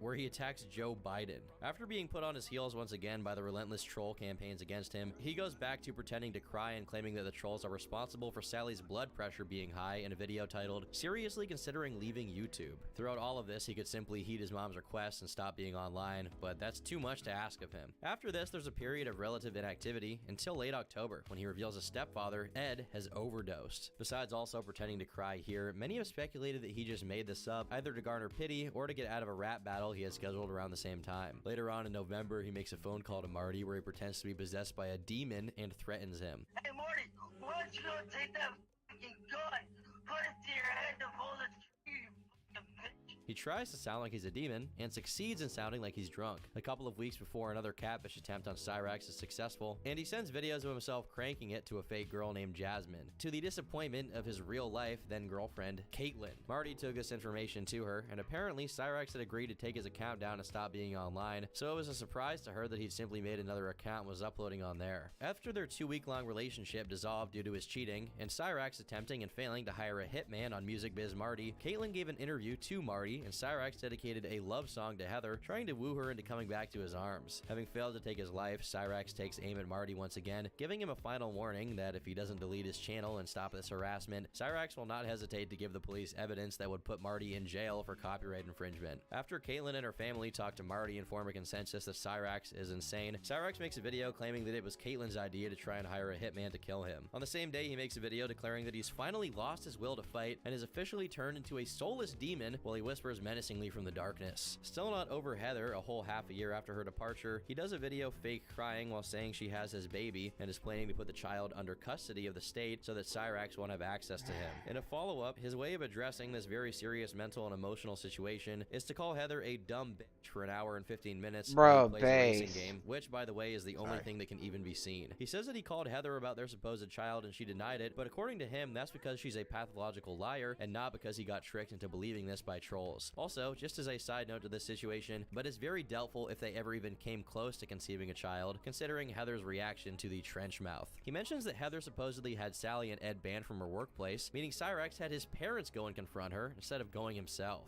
In a particularly creepy development, on the same day he records a video where he dedicates a freestyle to his unborn kid. After Marty says he knows where Heather is, Cyrax threatens to beat his ass and says he could do it whenever he wants to. On the very last day of 2020, he flips out after getting a bundle of rope in the mail. 2021 begins with Cyrax doing what sounds to be an Irish accent for no comprehensible reason. It's your boy, Albert, to do a little bit of practice on some F1 2020. Despite a hyperactive start to 2021, the rest of January is relatively uneventful, with February bearing some concerning news. Not only are rats sighted in Cyrax's humble abode, but apparently his basement bed is suffering from a bed bug infestation, and it's severely affecting his health. This may be karma for the fact that, in his never-ending struggle against music biz Marty, Cyrax turned to the dark side and decided to invoke the power of a very malignant political party in order to defeat him. You gonna do some Ramstein? Oh!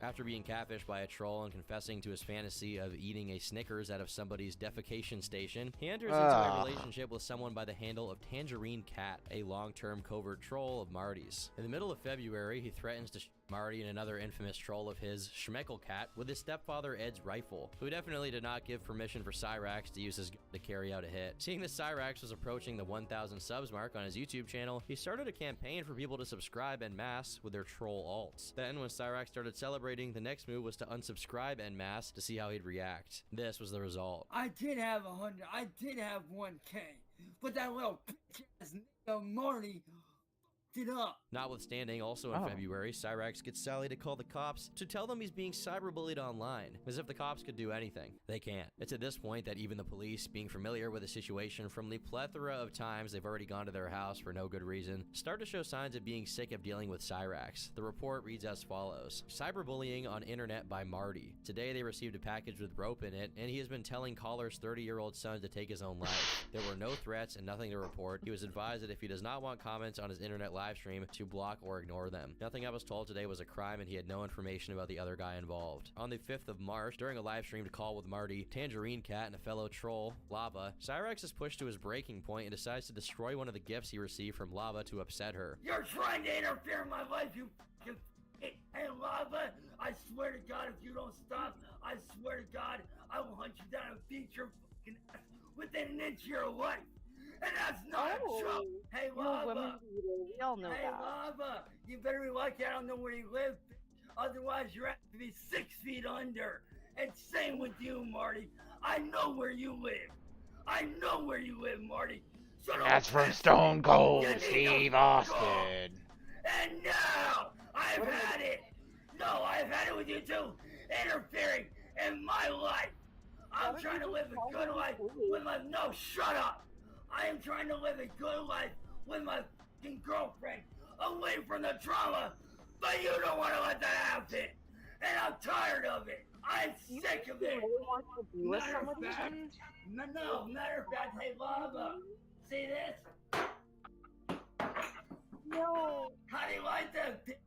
How do you like that? Apparently, during his tirade with the ocarina, he made holes in his walls that indefinitely continued to be visible whenever he recorded videos. But the bad news simply refused to stop coming. Marty breaks the story that Cyrax has been taken to the hospital, and the doctors discovered he developed a fungal infection on his private parts. The cause of this might be the fact that he not only neglects to wash himself after he does the deed, but also does it multiple times a day, which results in chafing due to excess friction. I'm glad I can explain this to like however many people are watching this right now. Later on the same day, Cyrax gets on Marty's stream to berate everyone for spreading the news about his sickly genitalia. Hey guys, what the fuck is your deal? Whoa! No, shut the fuck up, motherfucker. Hey, Marty, let me tell you right now, you ass little bitch ass nigga, you had no right doing what you did.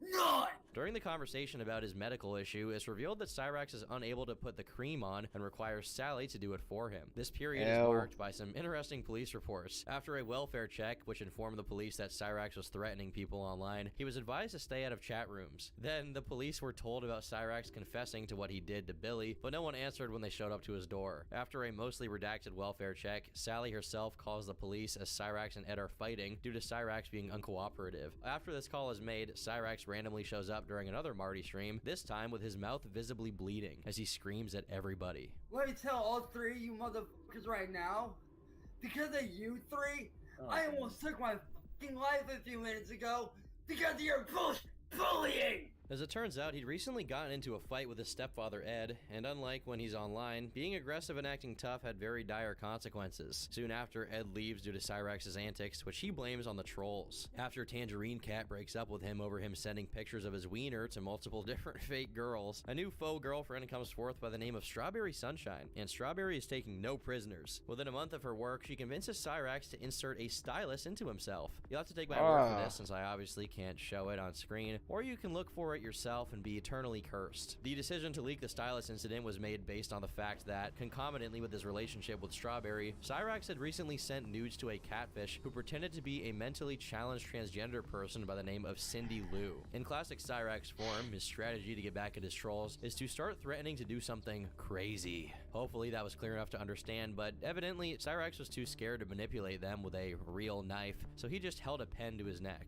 And not just any pen, the accursed stylus. Props to whoever the girl is that played Strawberry for not laughing upon discovering it was just a pen. Just a day later, Cyrax tries to do the pen routine yet again. On April 14th, he tries it yet again, culminating in Strawberry breaking up with him. 6 days later, a video comes out of our boy proudly sucking on that same stylus. As the shtick grows increasingly tiresome, the trolls decide to up the ante. One of the troll outlets mentioned a while ago, Masshole Report, decides to play the part of a 14-year-old catfish to see if Cyrax would bite. They presented themselves as Crystal and claimed to be suffering from bullying, and Cyrax responded. As they chatted back and forth, Crystal sent a picture of herself, an adult decoy by the way, to which Cyrax responded with compliments. Soon after, he declares his love for her, followed by him claiming that despite being 30, he looks like he's also 14. Immediately after, sends a picture of his disco stick. It seems like the catfish didn't plan to get the picture so soon. I won't get into too much detail beyond this, but despite believing the person he's talking to is 14 years old, he asks for indecent pictures repeatedly over the course of their conversation. After some time, probably after he told Sally what he was up to and she told him how it could get him into trouble, he expresses regret and ghosts Crystal. It's likely that Cyrax sussed out that this was going to make its way into Marty's hands, so his tactics became much more frantic and desperate. This was no fluke either, as during her investigation, Kate, the person running this operation, discovered that Cyrax had done the same thing in 2014 when he would have been 24. In another instance, which was eventually revealed, he was briefly together with a 15-year-old named Chloe. In a cameo he made in one of Marty's streams soon after the Crystal incident, knowing that YouTube forbade any kind of nudity, he proceeded to flash the camera in an attempt to get Marty's account shut down. This is a tactic he came to employ multiple times after. After a few police reports about Cyrax's online dealings with fake 14-year-olds, Sally called the cops over a fake picture of someone holding a firearm outside their house. To make everything even more cursed, Cyrax's dad, now free from prison, discovers that his son is a horror cow and appears on one of Marty's streams. It seems going to jail didn't fix him, since by searching his new name, Oangus Ravenwood, a Pinterest shows up with categories like feminized soccer boys are easy to convince and boys in dresses, containing multiple images of young boys in Damn drag. it. This is why they just need to be fucking killed. Fuck, man. God damn it. This makes me so fucking upset. I'm getting some salami. That's right. That's right, buddy. We're getting the salami.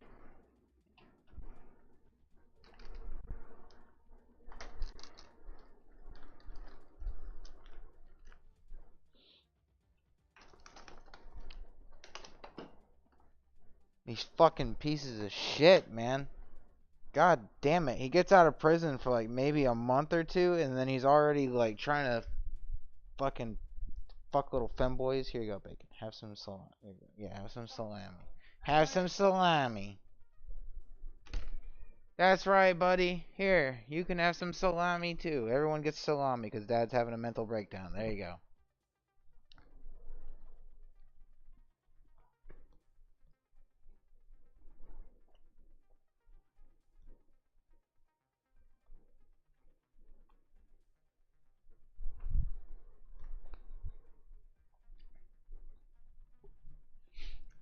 God damn it. Like father, like son, I guess. Ugh.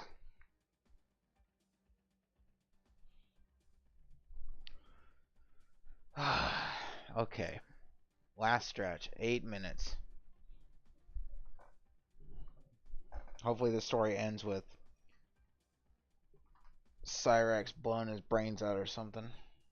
When asked about it by Marty and Schmeckel, he claimed it was for trans kid awareness. Meanwhile, after years of being on the dark side, Cyrax turns to Christianity to fix his situation, while posting a few spoken word poems playing the victim. I suppose, due to loyalty to people of his same proclivities, he goes back to being friends with Chuck Stiegel and defends him from the accusations. Around this time, we can see that Cyrax has begun to frequently scratch his head, which we eventually learn is due to the bed bugs biting him. In exchange for the return of his PayPal account, Marty strikes a deal with Cyrax that the two would meet up in real life in order to square their differences, and upon showing up to Cyrax's house, Cyrax once again hides in the attic. After revealing during a spat with the troll that over the course of his entire career, he's made a total of just under $6 from his music, we get this. Chance Wilkins. What does that name sound so suspiciously familiar? Maybe because your screen name is Cyrax? What do you mean by Cyrax? Chance. Chris Hansen here of Hansen versus Predators. To catch a predator and have a seat with Chris Hansen, I'm going to need you to have a seat right over there. Been going through some transcripts and I see some disturbing things online. You don't want to be the target of one of my investigations, Chance. He then gets together, and engaged apparently, to a trans woman named Trisha, and begins defending her honor against trolls who are misgendering her. Cyrax begins posting videos of himself training to fight Marty again, only to flake out a second time when Marty showed up, sending Ed and Sally down on his behalf instead. During the same stream, Cyrax brings up a shooting that took place near his house, in which a 13-year-old was injured, and acts as if that event was actually the doing of Marty's goons, who got the kid by mistake. Oh, hey, because of you and your little goons, a 13-year-old little boy died today, bro. I know those bullets were meant for me. In January 2022, he audibly fights with Sally over his obsession with the internet in the background of one of his streams. It sounds like she's telling him to get a job while he claims that protecting his family is more important, before bringing up some acquaintances of his who are in the hospital as if it was relevant to the situation. In February, he joins the Dark Side Phil Club, forgetting his stream is on while he does the deed. Despite nothing being visible, I'll do you the favor of not playing the footage of it because you get to hear some audio, besides the stream of Heather he's watching to relive the good times while he cranks it. The aftermath is quite ominous.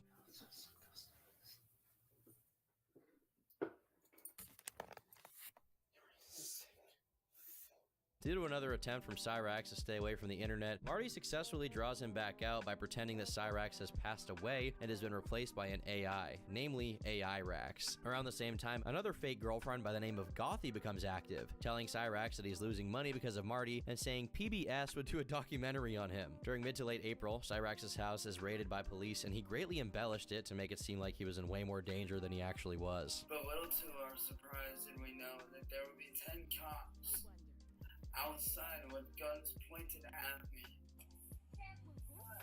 Hey, just go ahead and stand up. Keep your hands up where we can see them. In actuality, they just pointed a flashlight at him and asked him some questions. It wasn't a real raid. A month later, he audibly poops himself on stream.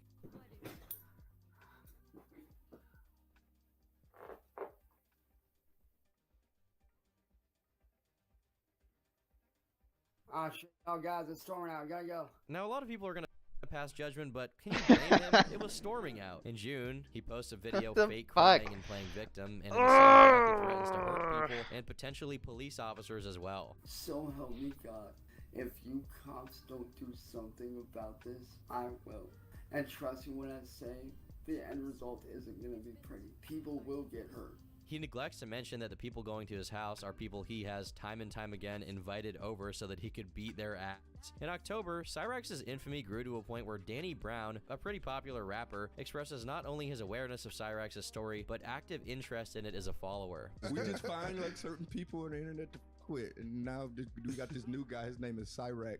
He's like he's a little touched, little fucked up guy, and he's from Ohio. To say the least. With him all the time, like he was like live streaming. We just all in his chat. He wants to be a rapper. He wants to be He always come up with something new. But I would say the funniest thing we did was that it got to the point like we with him so much he'd delete his accounts and shit. Be like, I'm not coming back. I'm not coming back. And you know, he always come back in like a week or something and we'd be geek. But one time he like I'm not doing this no more. Y'all ruining my life. I'm not coming back to YouTube. I'm not coming back. So then he left and he was gone for like a month. Then we all bored. We all in a Discord like, how can we get him back? Like, how can we get him back? So we came up with this plan to say he died. So we were just all making like tribute videos to him, like Cyrax, gone but not forgotten. We miss you so much. We love you so much. Approaching lolcow critical mass, the one and only Chris Chan, Liquid Chris, decides to chime into Cyrax's story. The main purpose of this video is to call out a certain troll who is trying to impersonate me. His name is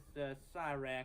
And I have gotten good word from my special gal pals that this imposter has been doing this for quite some time now. I even have a screenshot of a video someone made on him. He's correct in defending his image and reputation because, indeed, Cyrax is copying Chris Chan. Eventually, Chance's Facebook gets hacked, for real this time, and a video is uncovered in which he's seen licking his, I think we know. In December, Cyrax seems to have gotten physical with Ed once again, and a little while later, claims he's developed stress-related eczema that caused his feet to swell up and eventually become a full-on leg infection. In early 2023, Cyrax gets tricked into breaking his Xbox by inserting a contaminated USB stick into it, and then Marty convinces him to do a little dance in order to get his Xbox working again. Things start to look grim for Cyrax, who is now under threat of lawsuit from Danny Brown after accusing Danny multiple times of being a pedo. Perhaps sensing he has very little to lose at this point, he goads Marty into coming to Akron to fight him, and lo and behold, the fight does take place.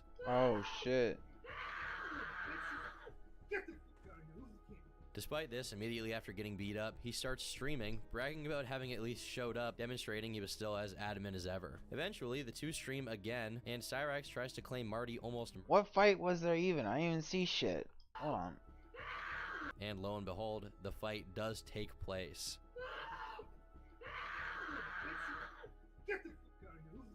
Despite this, immediately after getting beat up, there's not even any footage of them fighting. What the hell? At least showed up, demonstrating he was still as adamant as ever. Eventually, the two stream again, and Cyrax tries to claim Marty almost murdered him while simultaneously trying to act unfazed. Afterwards, he tries to compete against Marty in a more familiar territory, racing. Him and Marty go for 2 matches, with each winning one. However, it's discovered that Cyrax was using auto race during his victory, but as a third match was being set up to finally settle the score, Cyrax goes missing in action. As 2023 progresses, Cyrax begins dating and breaks up with another girl, Jasmine. Upon their separation, she talks to Marty and reveals that Cyrax likes to pop bed bugs and sniff them, allows mice to live in his room, and lets roaches crawl on his plate as he eats. Months later, Cyrax reveals the Wilkinses are potentially faced with eviction and need money in order to keep their house. Then a troll visits Cyrax and proceeds to get assaulted by him with a bat. He gets arrested for it, but is soon bonded out. And that pretty much brings us to the present. How the tale of Cyrax will unfold next is truly unknowable, but it's hard to believe it'll get better anytime soon.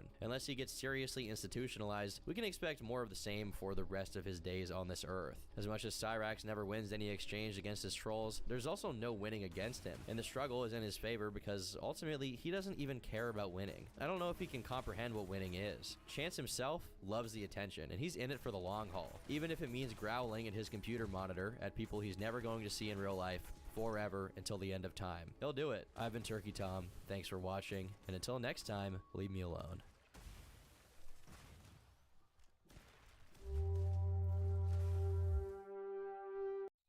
Oh man, that's about as much Turkey Tom as I can stomach for the day. That thing, that inhuman creature, needs to be put down by some force of God. He just needs to be wiped off the face of the planet. Cyrax is a fucking inhuman, degenerate scumfuck.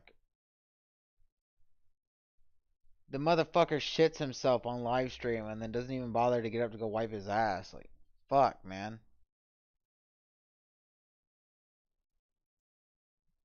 Disgusting.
The fuck is ethical foie gras? High-end foie gras, or fattened goose liver, is a costly and controversial fine dining staple, and this foie gras is 6 times as expensive.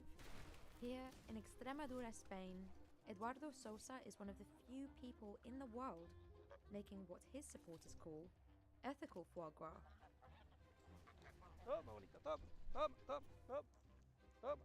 Wife.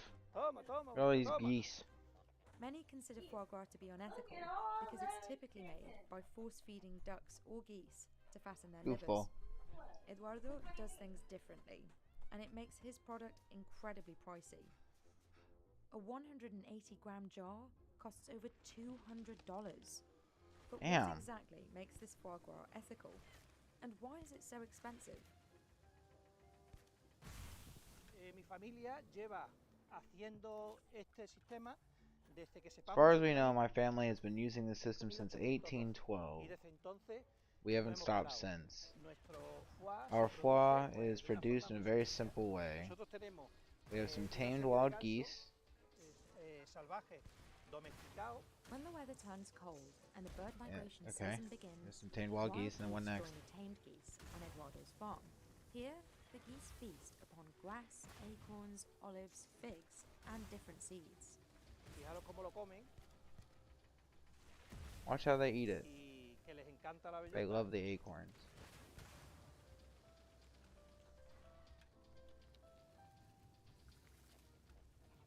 Instead of force-feeding the birds, Eduardo simply relies on the geese's natural behaviors. There are no fences here. The geese are free to come and go as they please. Eduardo says the geese eat more grass when they're free to roam. He says this is essential because the grass apparently makes the acorns taste sweeter to the geese. And the more acorns the geese eat, the tastier and yellower their livers will be. While Eduardo prefers to let the geese eat what they want, he does provide them with organic corn to make their livers more yellow. Hace años, nuestro hígado era, bueno, Years ago, our livers were much darker than they are now. y entonces viendo And en el when mercado then we que saw in the la market that era people una cosa wanted más it more amarilla, yellow, a y bit blanca, whiter. pues se nos We ocurrió started de feeding them darle organic maíz corn ecológico, because we porque realized it's like a nos dimos cuenta colorant. que dándole maíz ecológico es como un colorante, entonces queda más bonito el So the liver, the foie becomes spottier. During this time of year, geese stuff themselves full of Damn, bro, you are never gonna escape the corn, man. You are never gonna escape corn. You either get corn syrup, corn meal, or corn in your fucking foie gras, bro. You're never escaping the corn. Corn is everywhere, bro. It's in your beef, it's in your chicken, it's in your ass, bro. It's everywhere. There's corn everywhere, bro. Never gonna escape it. The corn is watching. The corn is fucking... There is no Illuminati. There's only fucking corn farmers and corn growers. They literally run the world. They're in all foods. They're literally in your drinks right now, dog. Even the geese are a fucking part of it. to prepare for their winter migration. This quickly builds fat and enlarges their livers, the perfect conditions for creating foie gras. Yes, wife. When it's time for the slaughter, Jesus. Eduardo uses a traditional technique to stun the geese. Hypnosis. Thank you for that. He says this makes the process as painless as possible. It happens only once a year, during the coldest part of winter, when the geese have the most fat. It also has to be a moonless night.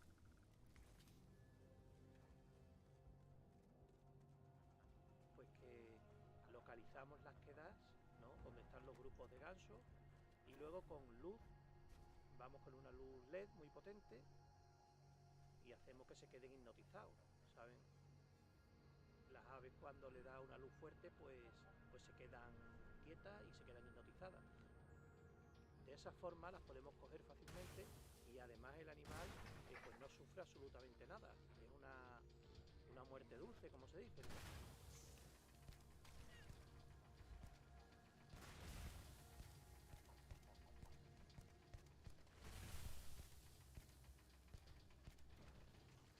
Eduardo's foie gras is so highly sought after because of how flavorful it is. To preserve its Okay, unique so it flavor actually tastes profile, better too. Eduardo prepares his foie gras very simply.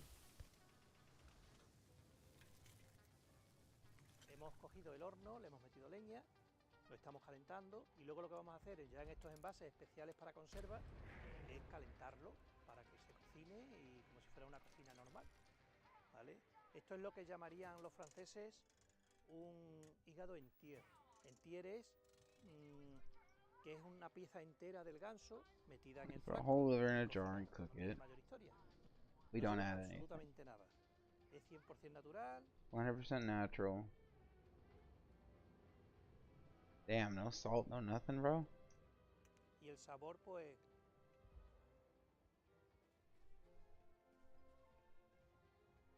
maravilloso. Un sabor muy suave. Una crema, algo increíble, es un sabor extraordinario. Sabe a naturaleza, sabe una mezcla entre bellota, semilla, hierba, un toque dulzón por los higos y da, pues bueno, es algo único, algo único. El ganso se aprovecha absolutamente todo, ¿eh? Entonces, cuando hacemos el proceso, también aprovechamos las pechugas para hacer este delicioso jamón. Que publicitamos siempre que el foie es algo que se debería consumir una sola vez en la vida, ¿vale? No queremos que se abuse, no es un alimento que por mucho dinero que tenga una persona no debe abusar del consumo. Es algo que hay que probar, disfrutarlo en una ocasión muy, muy, muy especial. Despite the high demand, Eduardo won't make more than 2,000 batches a year.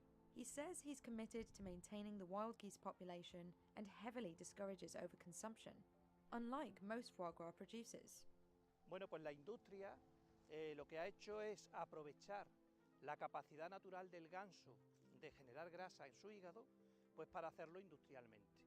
Le ponen una temperatura para que los gansos se crean que están en invierno, le ponen un aire acondicionado muy frío, entonces y le empiezan a dar mucha comida con una máquina que le entra en el estómago y le empiezan a meter comida, pues que le dan de comer muchas veces durante el día para generar muchísima grasa. Entonces el hígado se le pone bestial, imaginaros, puede llegar a pesar hasta 2 kilos el hígado de un ganso, más o menos.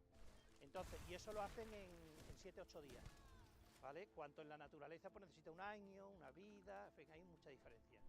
La industria ha inventado un foie aprovechando los genes del ganso. Jesus. Y entonces inventó un animal hecho en laboratorio que es el pato que le llaman pato mular o pato mudo. Entonces es un animal hecho en un laboratorio, y entonces lo que hace que lo han hecho mudo para que no moleste, para que no esté dando chillos y tal, y consiguen un hígado muy grande. Ese es el foie que come todo el mundo en los restaurantes, en todo el mundo, que es lo que hay, es una barbaridad. But does it taste good? In recent years, climate change has pushed back the farm's traditional foie gras making timeline. En la época de mi padre, pues los gansos se elaboraba el producto a finales de octubre y ahora pues nos vamos a noviembre, diciembre, enero, incluso algún año en febrero, algún año hemos tenido marzo, pero bueno, que al final lo importante es que haga frío, que las bellotas y las hierbas y todo salgan, eso que lo mismo nos da un mes más, un mes menos o 2 meses, ¿no? Regardless of when it's made, Eduardo's foie gras, or natural foie gras as he calls it, has an extremely long waiting list every year. There was limited demand for Eduardo's foie gras until 2006, when he and his team won the coveted Coup de Coeur award at the Seal Food Expo in Paris. Desde entonces comenzó de verdad la demanda. Bueno, fue cuando el CIFOG, la Asociación de Productores de Foie de Francia, no quiso impugnar el premio diciendo que nuestro foie al ser natural no se podía considerar foie. What? Están continuamente poniéndonos demandas y demandas y demandas y están siempre que si el nombre, que si tal. Entonces, para no tener conflicto con ellos, siempre decimos que nuestro producto no es foie gras, ¿vale? De esa forma, nosotros ahora le denominamos foie natural gras, no foie gras. Despite challenges and criticism from other foie gras producers, Eduardo's product has only continued to become more popular. Te das cuenta que los grandes chefs del mundo, los mejores chefs del mundo, pues alaban el sabor, ¿no? Dicen que es algo increíble. Tenía el caso del chef Dan Barber en Estados Unidos, que dijo que era lo mejor que había probado en su vida, ¿no? La experiencia culinaria más grande de su vida, porque es que es algo diferente, totalmente. La Pateria de Sousa's natural foie gras costs €199 and sells out every year. El precio no creo que baje nunca, puesto que mientras se siga produciendo a pequeña escala, pues bueno, tenemos que compensar el coste de una cría de pocos animales en muchísimo territorio, pues con el precio, es algo lógico y normal. Despite the hefty price tag, Eduardo says he doesn't see much of a profit from his foie gras. Geese require more land than other livestock. Most people in his area prefer to raise Iberian pigs, which are very profitable. Por eso la gente, los vecinos, pues no tienen mucho interés en criar ganso. A nosotros nos ven como un poquito los locos del tema. La cría del ganso, pues bueno, es mi pasión, ¿no? Claro, no, es una pasión, es mi vida, es mi pasión. Pues mi padre me enseñó, yo estoy enseñando a mis hijos y lo que queremos es que esto no se pierda, ¿no? Y que la gente, ojalá saliera más gente a producir ganso. But it wasn't Eduardo's family who invented the natural foie gras tradition. Fueron los hebreos los que vinieron a la península ibérica y trajeron esta cultura del antiguo Egipto, ¿no? Es una forma muy inteligente, primero de respetar al animal, segundo de obtener grasa pues para la cocina. Ellos tenían la sabia costumbre de instalarse en los pasos de migración de aves, como es el caso de esta granja, ¿vale? Entonces, ellos tenían una serie de gansos salvajes domesticados, ¿vale? Que domesticaban y que hacían que luego atraían los gansos silvestres a la granja, ¿vale? En épocas de migración. Pues bueno, tenemos que, gracias a estas personas, desgraciadamente, estas personas judías tuvieron que abandonar España, expulsados por los reyes católicos, con el famoso decreto de expulsión del año 1492. Nosotros, bueno, pues nos quedamos con ese legado, con esa sabiduría de estas personas, y aquí queda pues un poquito de su historia.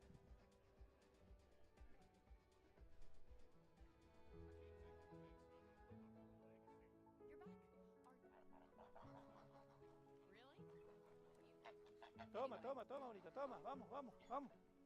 Interesting. I kind of want to try some myself now. Shit. Oh, that is not a good place to pause, dog. Ugh.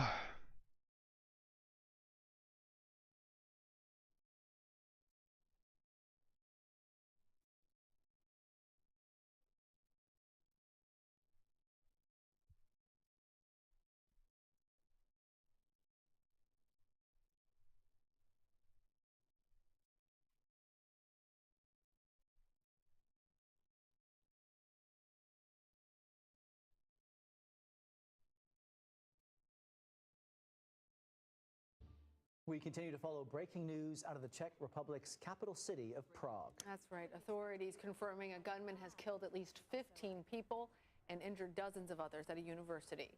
Police are also confirming that the suspected gunman is dead.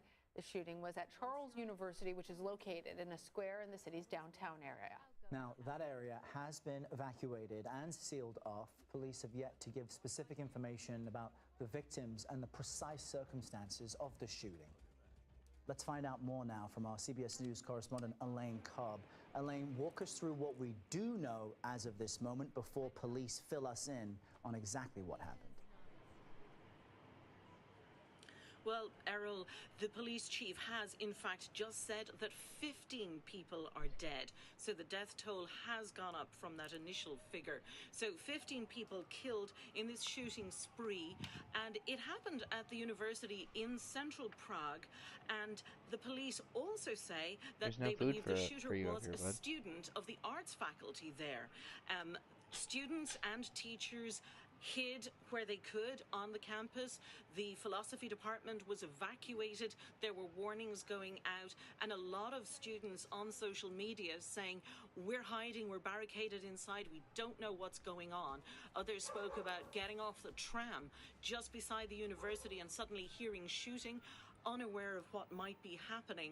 And don't forget that in this pre-Christmas season, Prague is a huge tourism destination because it's famous for its Christmas markets. And so potentially a lot of people around and a lot of people worried about what's happening as it's been evacuated. But the police have confirmed that the shooter was killed. And Elaine, we're now hearing that Reuters is reporting as well that the shooter's father was also found dead. Obviously, this is breaking news. There's a lot to still figure out. What, you want to keep watching it, In bud? the meantime, tell us about the area where police are responding. Give me. Well, the Charles University. There we go.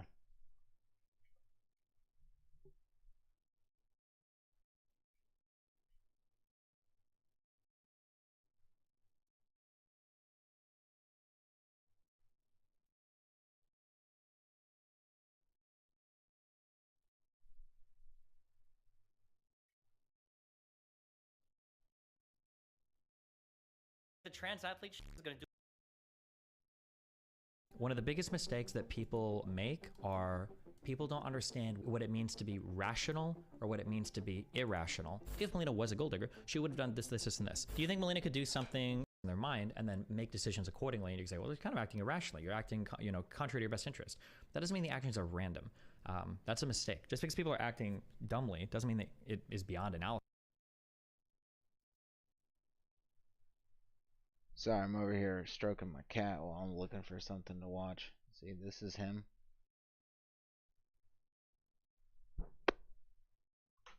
He's a buddy. Okay.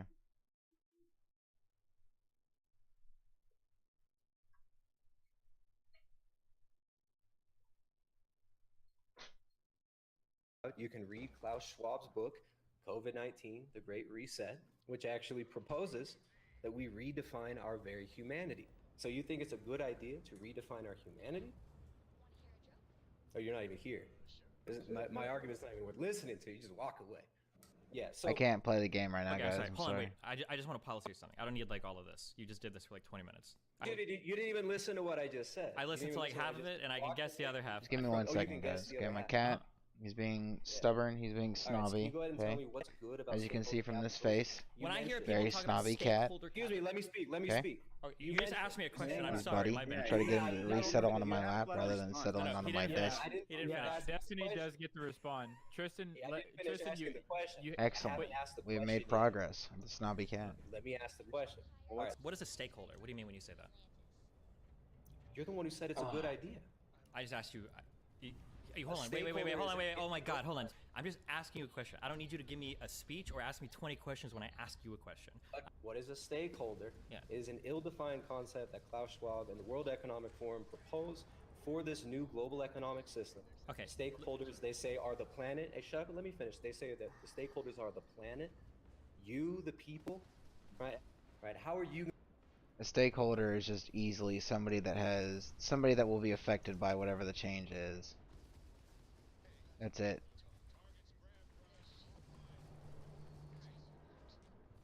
That's literally all it is. I don't understand why this is so difficult for this gentleman to answer. It's literally just somebody that can be affected by, or that has interest in a change that's going to be made. going to be a stakeholder in this? I'm a member of the planet, right? So I am a stakeholder. You're a member of the planet. And what is the planet? What? Do we have? Are we doing flat Earth as well? This debate? Okay, so let me. Okay, fuck. I have to. Yeah. And who defines who defines what's good? Who defines what's good for the planet? You think you're going to have a say in that? Well, so when the government, in your you're not going to let me answer. You're just going to keep rambling. Is that? I'm trying to finish my question. No. You're not finishing a question. You're asking a question. You're steamrolling after to give the impression that you have like more authority in the conversation than you do. Actually, I'm just going to talk over you. Okay. So you're asking me, how do you have any impact on a corporation? I'm sorry, man. I'm sorry I had to do that. I had to mute the mic. There's too much chaos. You have to chill out for just a second. If you ask a question, you've got to give them a chance to respond to it, man. Formulating the question. Okay, finish formulating the question. In your stakeholder capitalism, which you say is so great, how will you have a say? Gotcha. So the way that we do this is elect people to Congress or to your state or local governments for how you want these types of things negotiated. So an example of this might be as part of the negotiations for large multilateral trade agreements. Might be. Okay. So you're just gonna speculate on how you might, in a hypothetical situation, have a say in this. Okay, I'll tell you how you have a say in this then. When so you can John do Carmen, for instance. So what's up, man? How's it going? Okay, yeah. You're gonna protest. Can you tell me what happened to the Keystone? Can you tell me what happened to the Keystone Pipeline or the Dakota Pipeline? Yeah, I didn't think so. So shut the fuck up, right? You can have impacts over what goes on in your environment. There have been massive projects that have been canceled. Can I finish a single thing? I would much prefer that we had perhaps timed responses. Yeah, we can do that. But when you ask a question, Tristan, at least give your opponent 15 seconds to lay their case out. Answer the question. Okay, now I'm a stakeholder in the show, and now I'm going to vote on the show to have input. Okay, there's an example. Shit, I vote that we dying. move to time response then, because this guy can't handle back and forth. Okay, right? we'll start with you, Destiny. Go ahead. I don't even know what. Oh, so the example was, how do we have inputs on what thing? Was it whose? Is your name Destiny too? Like, what did labor have to look like overseas? Part of the people that had a seat at that conversation were local labor unions. For instance, like the AFL-CIO. That's an example of being a stakeholder in other businesses, and it's an example of how we can achieve something that legislatively. All right. You're cool. So that was a non-answer and completely ancillary to what we're actually talking about here. It's funny because I came in here to actually have like a discussion and a debate. Now, it seems to me like you come into this debate just to debate, which is why you completely tune out several of my responses. So, let me get the exact quote from Klaus Schwab. Fusing our digital and biological identities. What does that mean? That's my question. What is the? Let me find the. You said this. You uttered this phrase like 5 times. Fusing our digital and biological identities. Excuse me. I gave a 25-minute exposition of what this worldview is. I just gave a 25-minute presentation on exactly that. So to say I don't understand the worldview here. And to be clear, you don't know what this is. You have to go find the quote, right? Okay. Excuse me? To be clear, you don't know what that means. Fusing our digital and biological identities. You just think it's bad, but you don't know what it is. Just no, I didn't say I don't know what it means. Well, then why do you need to go and find the quote? Why can't you just tell me in your own words what it means? Okay, why don't you? All right, listen. Can you slow down for a second? I'm not here to debate Klaus Schwab. I'm here to debate you're not Tristan. Here to debate. Yeah. Well, no, I'm not here to debate Klaus Schwab. I'm here to talk to you, dude. So here it is. Okay, you ready to listen? You gonna keep your headphones on this time? You gonna stay and listen? Yeah, I hope. God, he's so ass, this man. other guy, this Klaus Schwab guy, sounds like an interesting dude. Maybe I should just talk to him next time instead of like his proselytizer or whatever. Okay, so. Wait, you're actually playing me a video? Holy shit! I'm sorry. You want to hear the quote, right? Of the Ministry of Defense from the UK with a recent white paper, human can I make a quick request? The dawn of a new phenomenon. All right, look, if you're just gonna interrupt, you're like playing time, videos and rambling. I just want to be like really concise. No, I'm not playing videos and rambling. First of all, that's not what I'm doing. I just want to pull back for a second and just chill, okay? I'm just curious, Tristan. Like, what's like your favorite TV show? Like, do you like Game of Thrones or are you into? Yeah, I'm here to debate. Sopranos. That's my favorite show right now. Play pretend friend. You want to talk about Game of Thrones? Okay, but so right now, one of two things is happening. Okay, either one. You have no arguments. Yeah, so either one, you are actually like experiencing psychosis right now, and you've completely broken from reality. In which case, nothing I say is going to get through to you. Or two, you're just somehow just got off on the wrong foot, and we're literally not connecting on anything I we're couldn't saying. care less. I'm here to actually debate. I'm here to actually debate. But not you're throw not straw man out. You're describing. Okay, you're not debating. No, we're not debating right now. Okay, I don't even know. I don't even know what your. I don't know what your position is on anything because every time I stated my position for 25 minutes at the beginning. You want me to state it again? Why don't you just call me psychotic again and ask me what I didn't. I said the second option is maybe we're just like too heated. So, yeah, because you won't let the conversation actually get started. Conversations are two-way streets. We have to be able to understand each other's points and then respond to those points, okay? I moved my fucking leg for a quarter of a millisecond, and now the cat's gone. This is you're throwing This is out bullshit. homonyms, It's making not false fair. Equivalent statements. You're using every logical fallacy you can get your hands on, and you're refusing to actually debate. Do you have a question? Yeah, I keep trying to ask it, and then you keep interjecting. All right, can I ask it? Ask a question. Okay, so my question is, what is biosurveillance? You want me to do my introduction again, and then we just close this out? Holy Christ, no! Please, all I'm asking you is like. Yeah. All right, listen. Here's one example. Can we just focus on this one thing instead of like? No. You asked. I'm answering your question, dude. We're not gonna. We're just gonna keep rambling. No, here the Washington Post. Out that's totally legitimate to do. So in talking about this device, do you think this device is a good thing or a bad thing? That's not my argument. No, but he's just asking for his device is good or bad. The argument is a comprehensive. Tristan, you're the professional, and Tristan, Tristan, you're the right now. You want to zoom in on one aspect? That's fine. We can talk about this. I'm sorry, okay? I'm not trying to straw man, escalate, whatever ad hominem, okay? What I'm trying to ask is, what are some examples of these smaller actions that are being taken where you see that and you're like, that thing right there? You're just trying to state my position for me again. Now, I'm not here for you to make up a position for me and then tear down that position. That's called a straw man, right? So you didn't actually listen to my introduction, which is very clear here.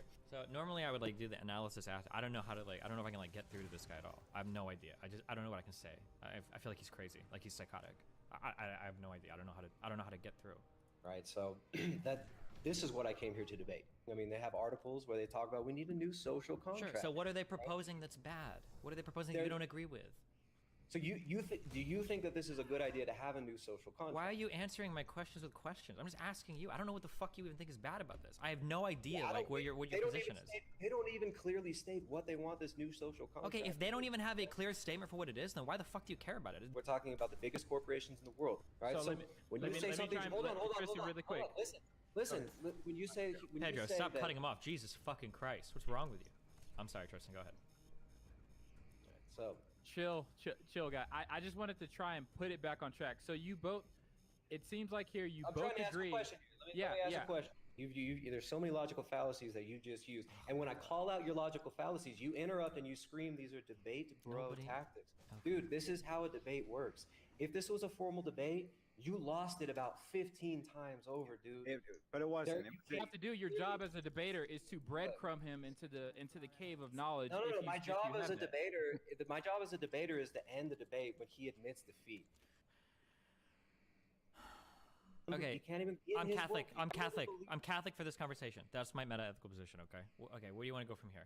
I went to Catholic school for 12 years, okay? We studied the catechism, we did all of our shit. I went to a Jesuit fucking all-boys high school, okay? So you argue just like a Jesuit. So anyways, this is the debate is actually over, Destiny. You lost the debate, dude.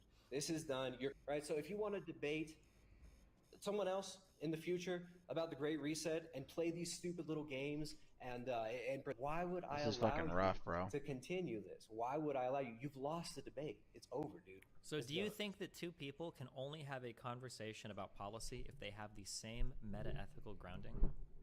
We're having a conversation about ethics and morality.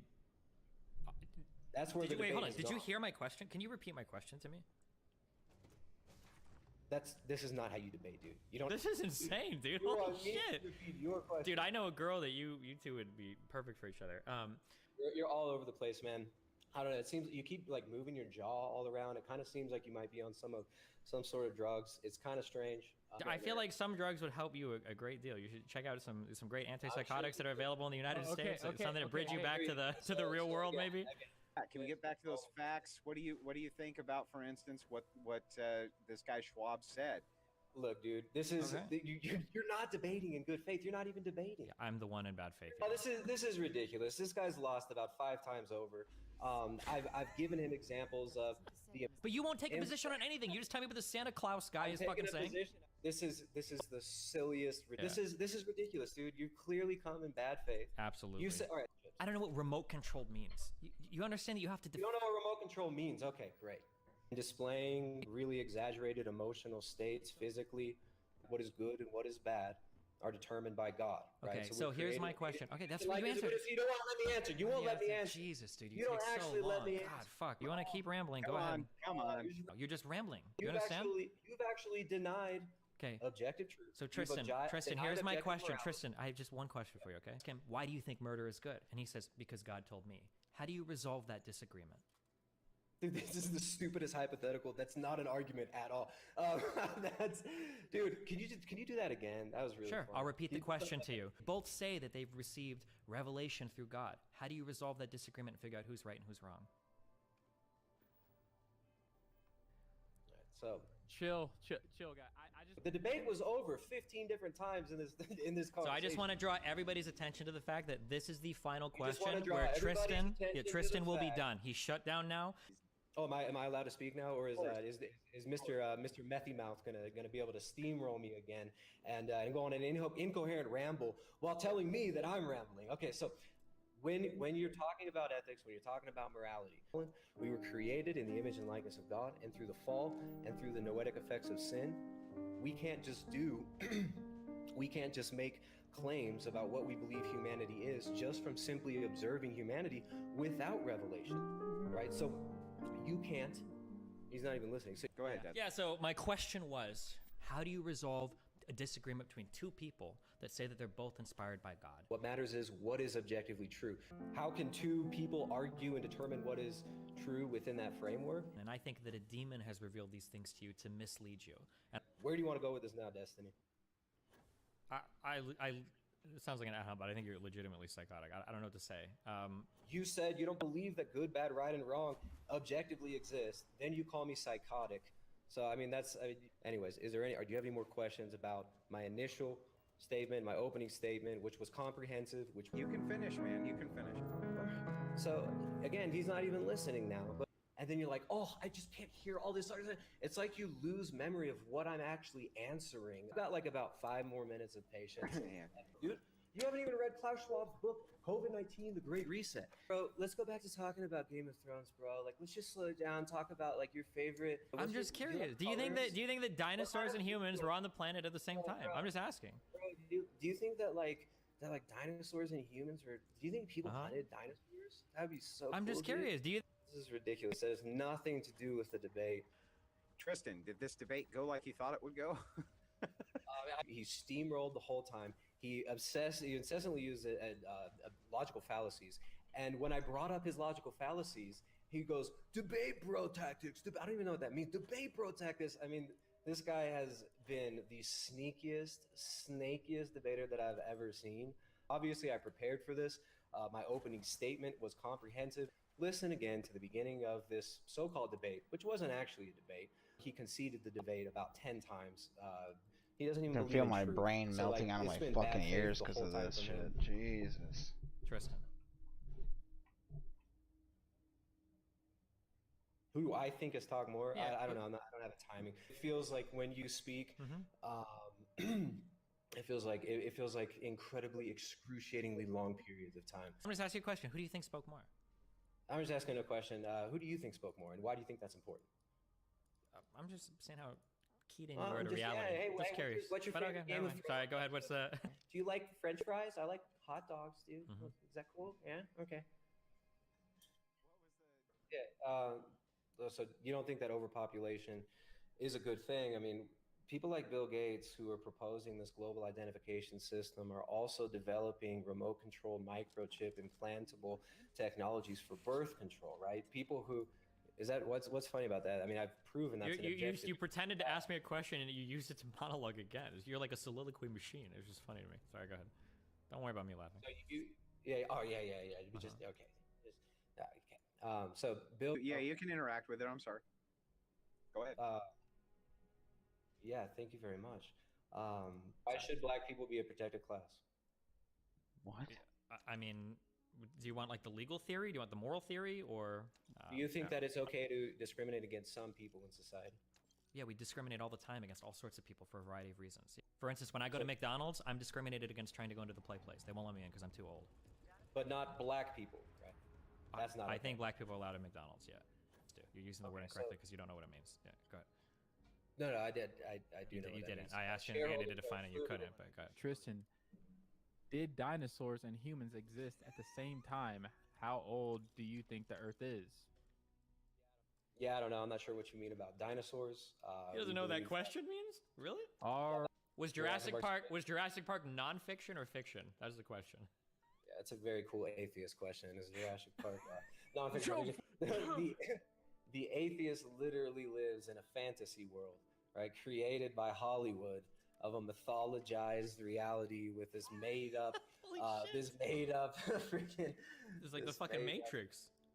Yeah, so that's a very atheist perspective. Fucking A, bro. To Destiny, are you willing to have a debate or discussion with Jay Dyer about the subject of the Great Reset? Wait, fuck. Was that addressed to me?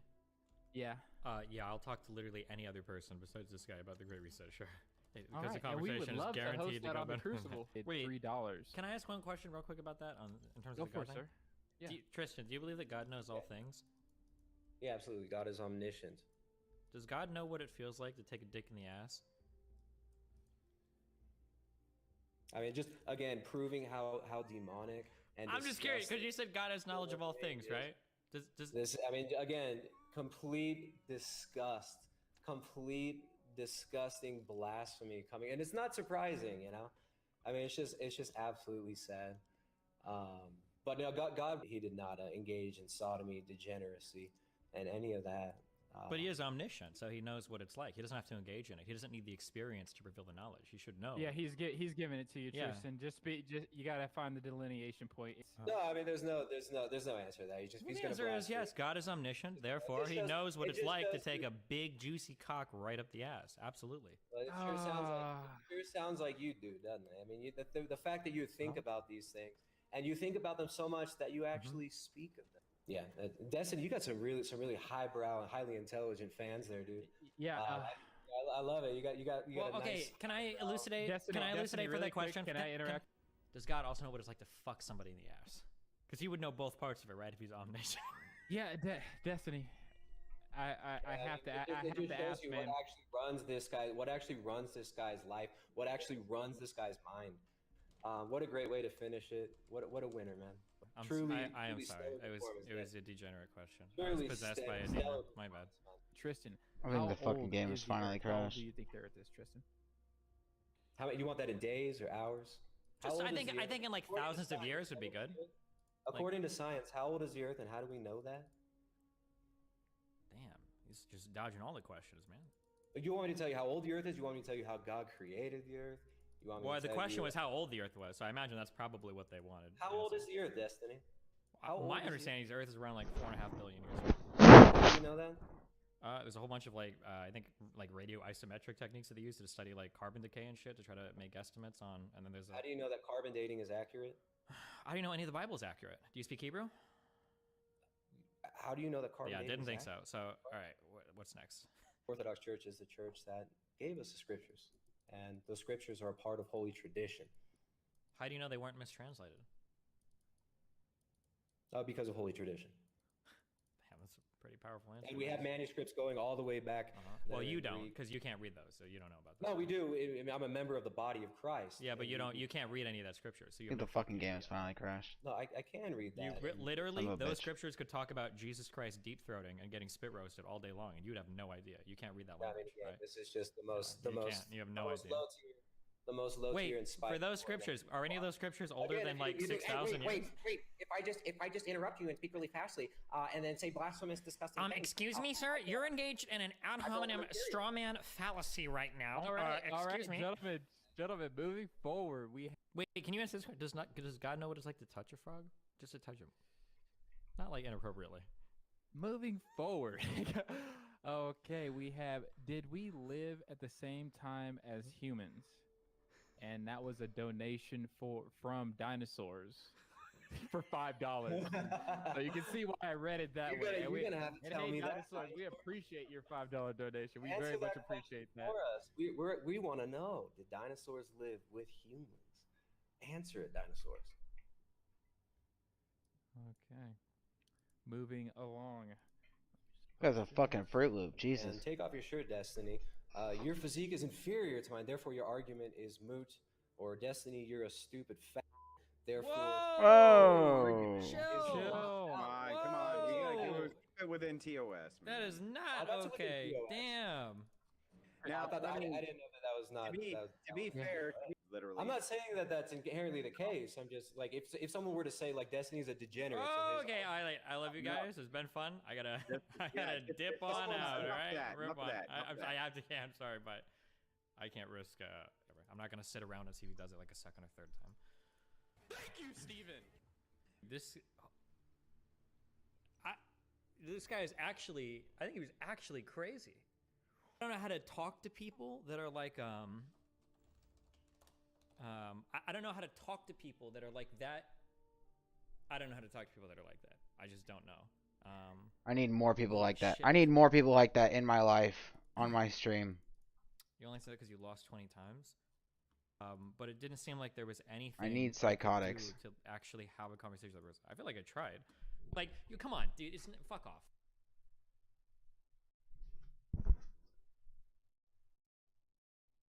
Alright. I'm starving. So I'm gonna take...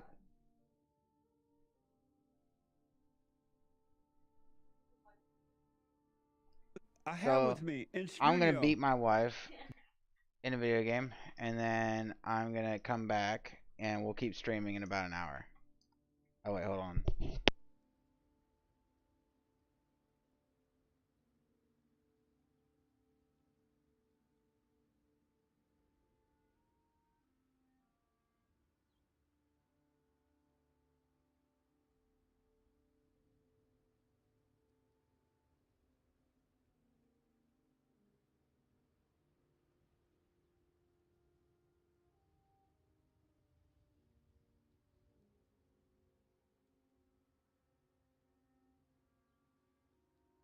Alright guys, so I'm actually gonna end stream for today. My wife has to work tomorrow, and I like to be an actual good, decent human being and a good husband. So also I enjoy hanging out with her immensely. So we're gonna end stream for today. If you came by, big shout out to John Carmen for following on Twitch, and big shout out to Tux for showing up again today in stream.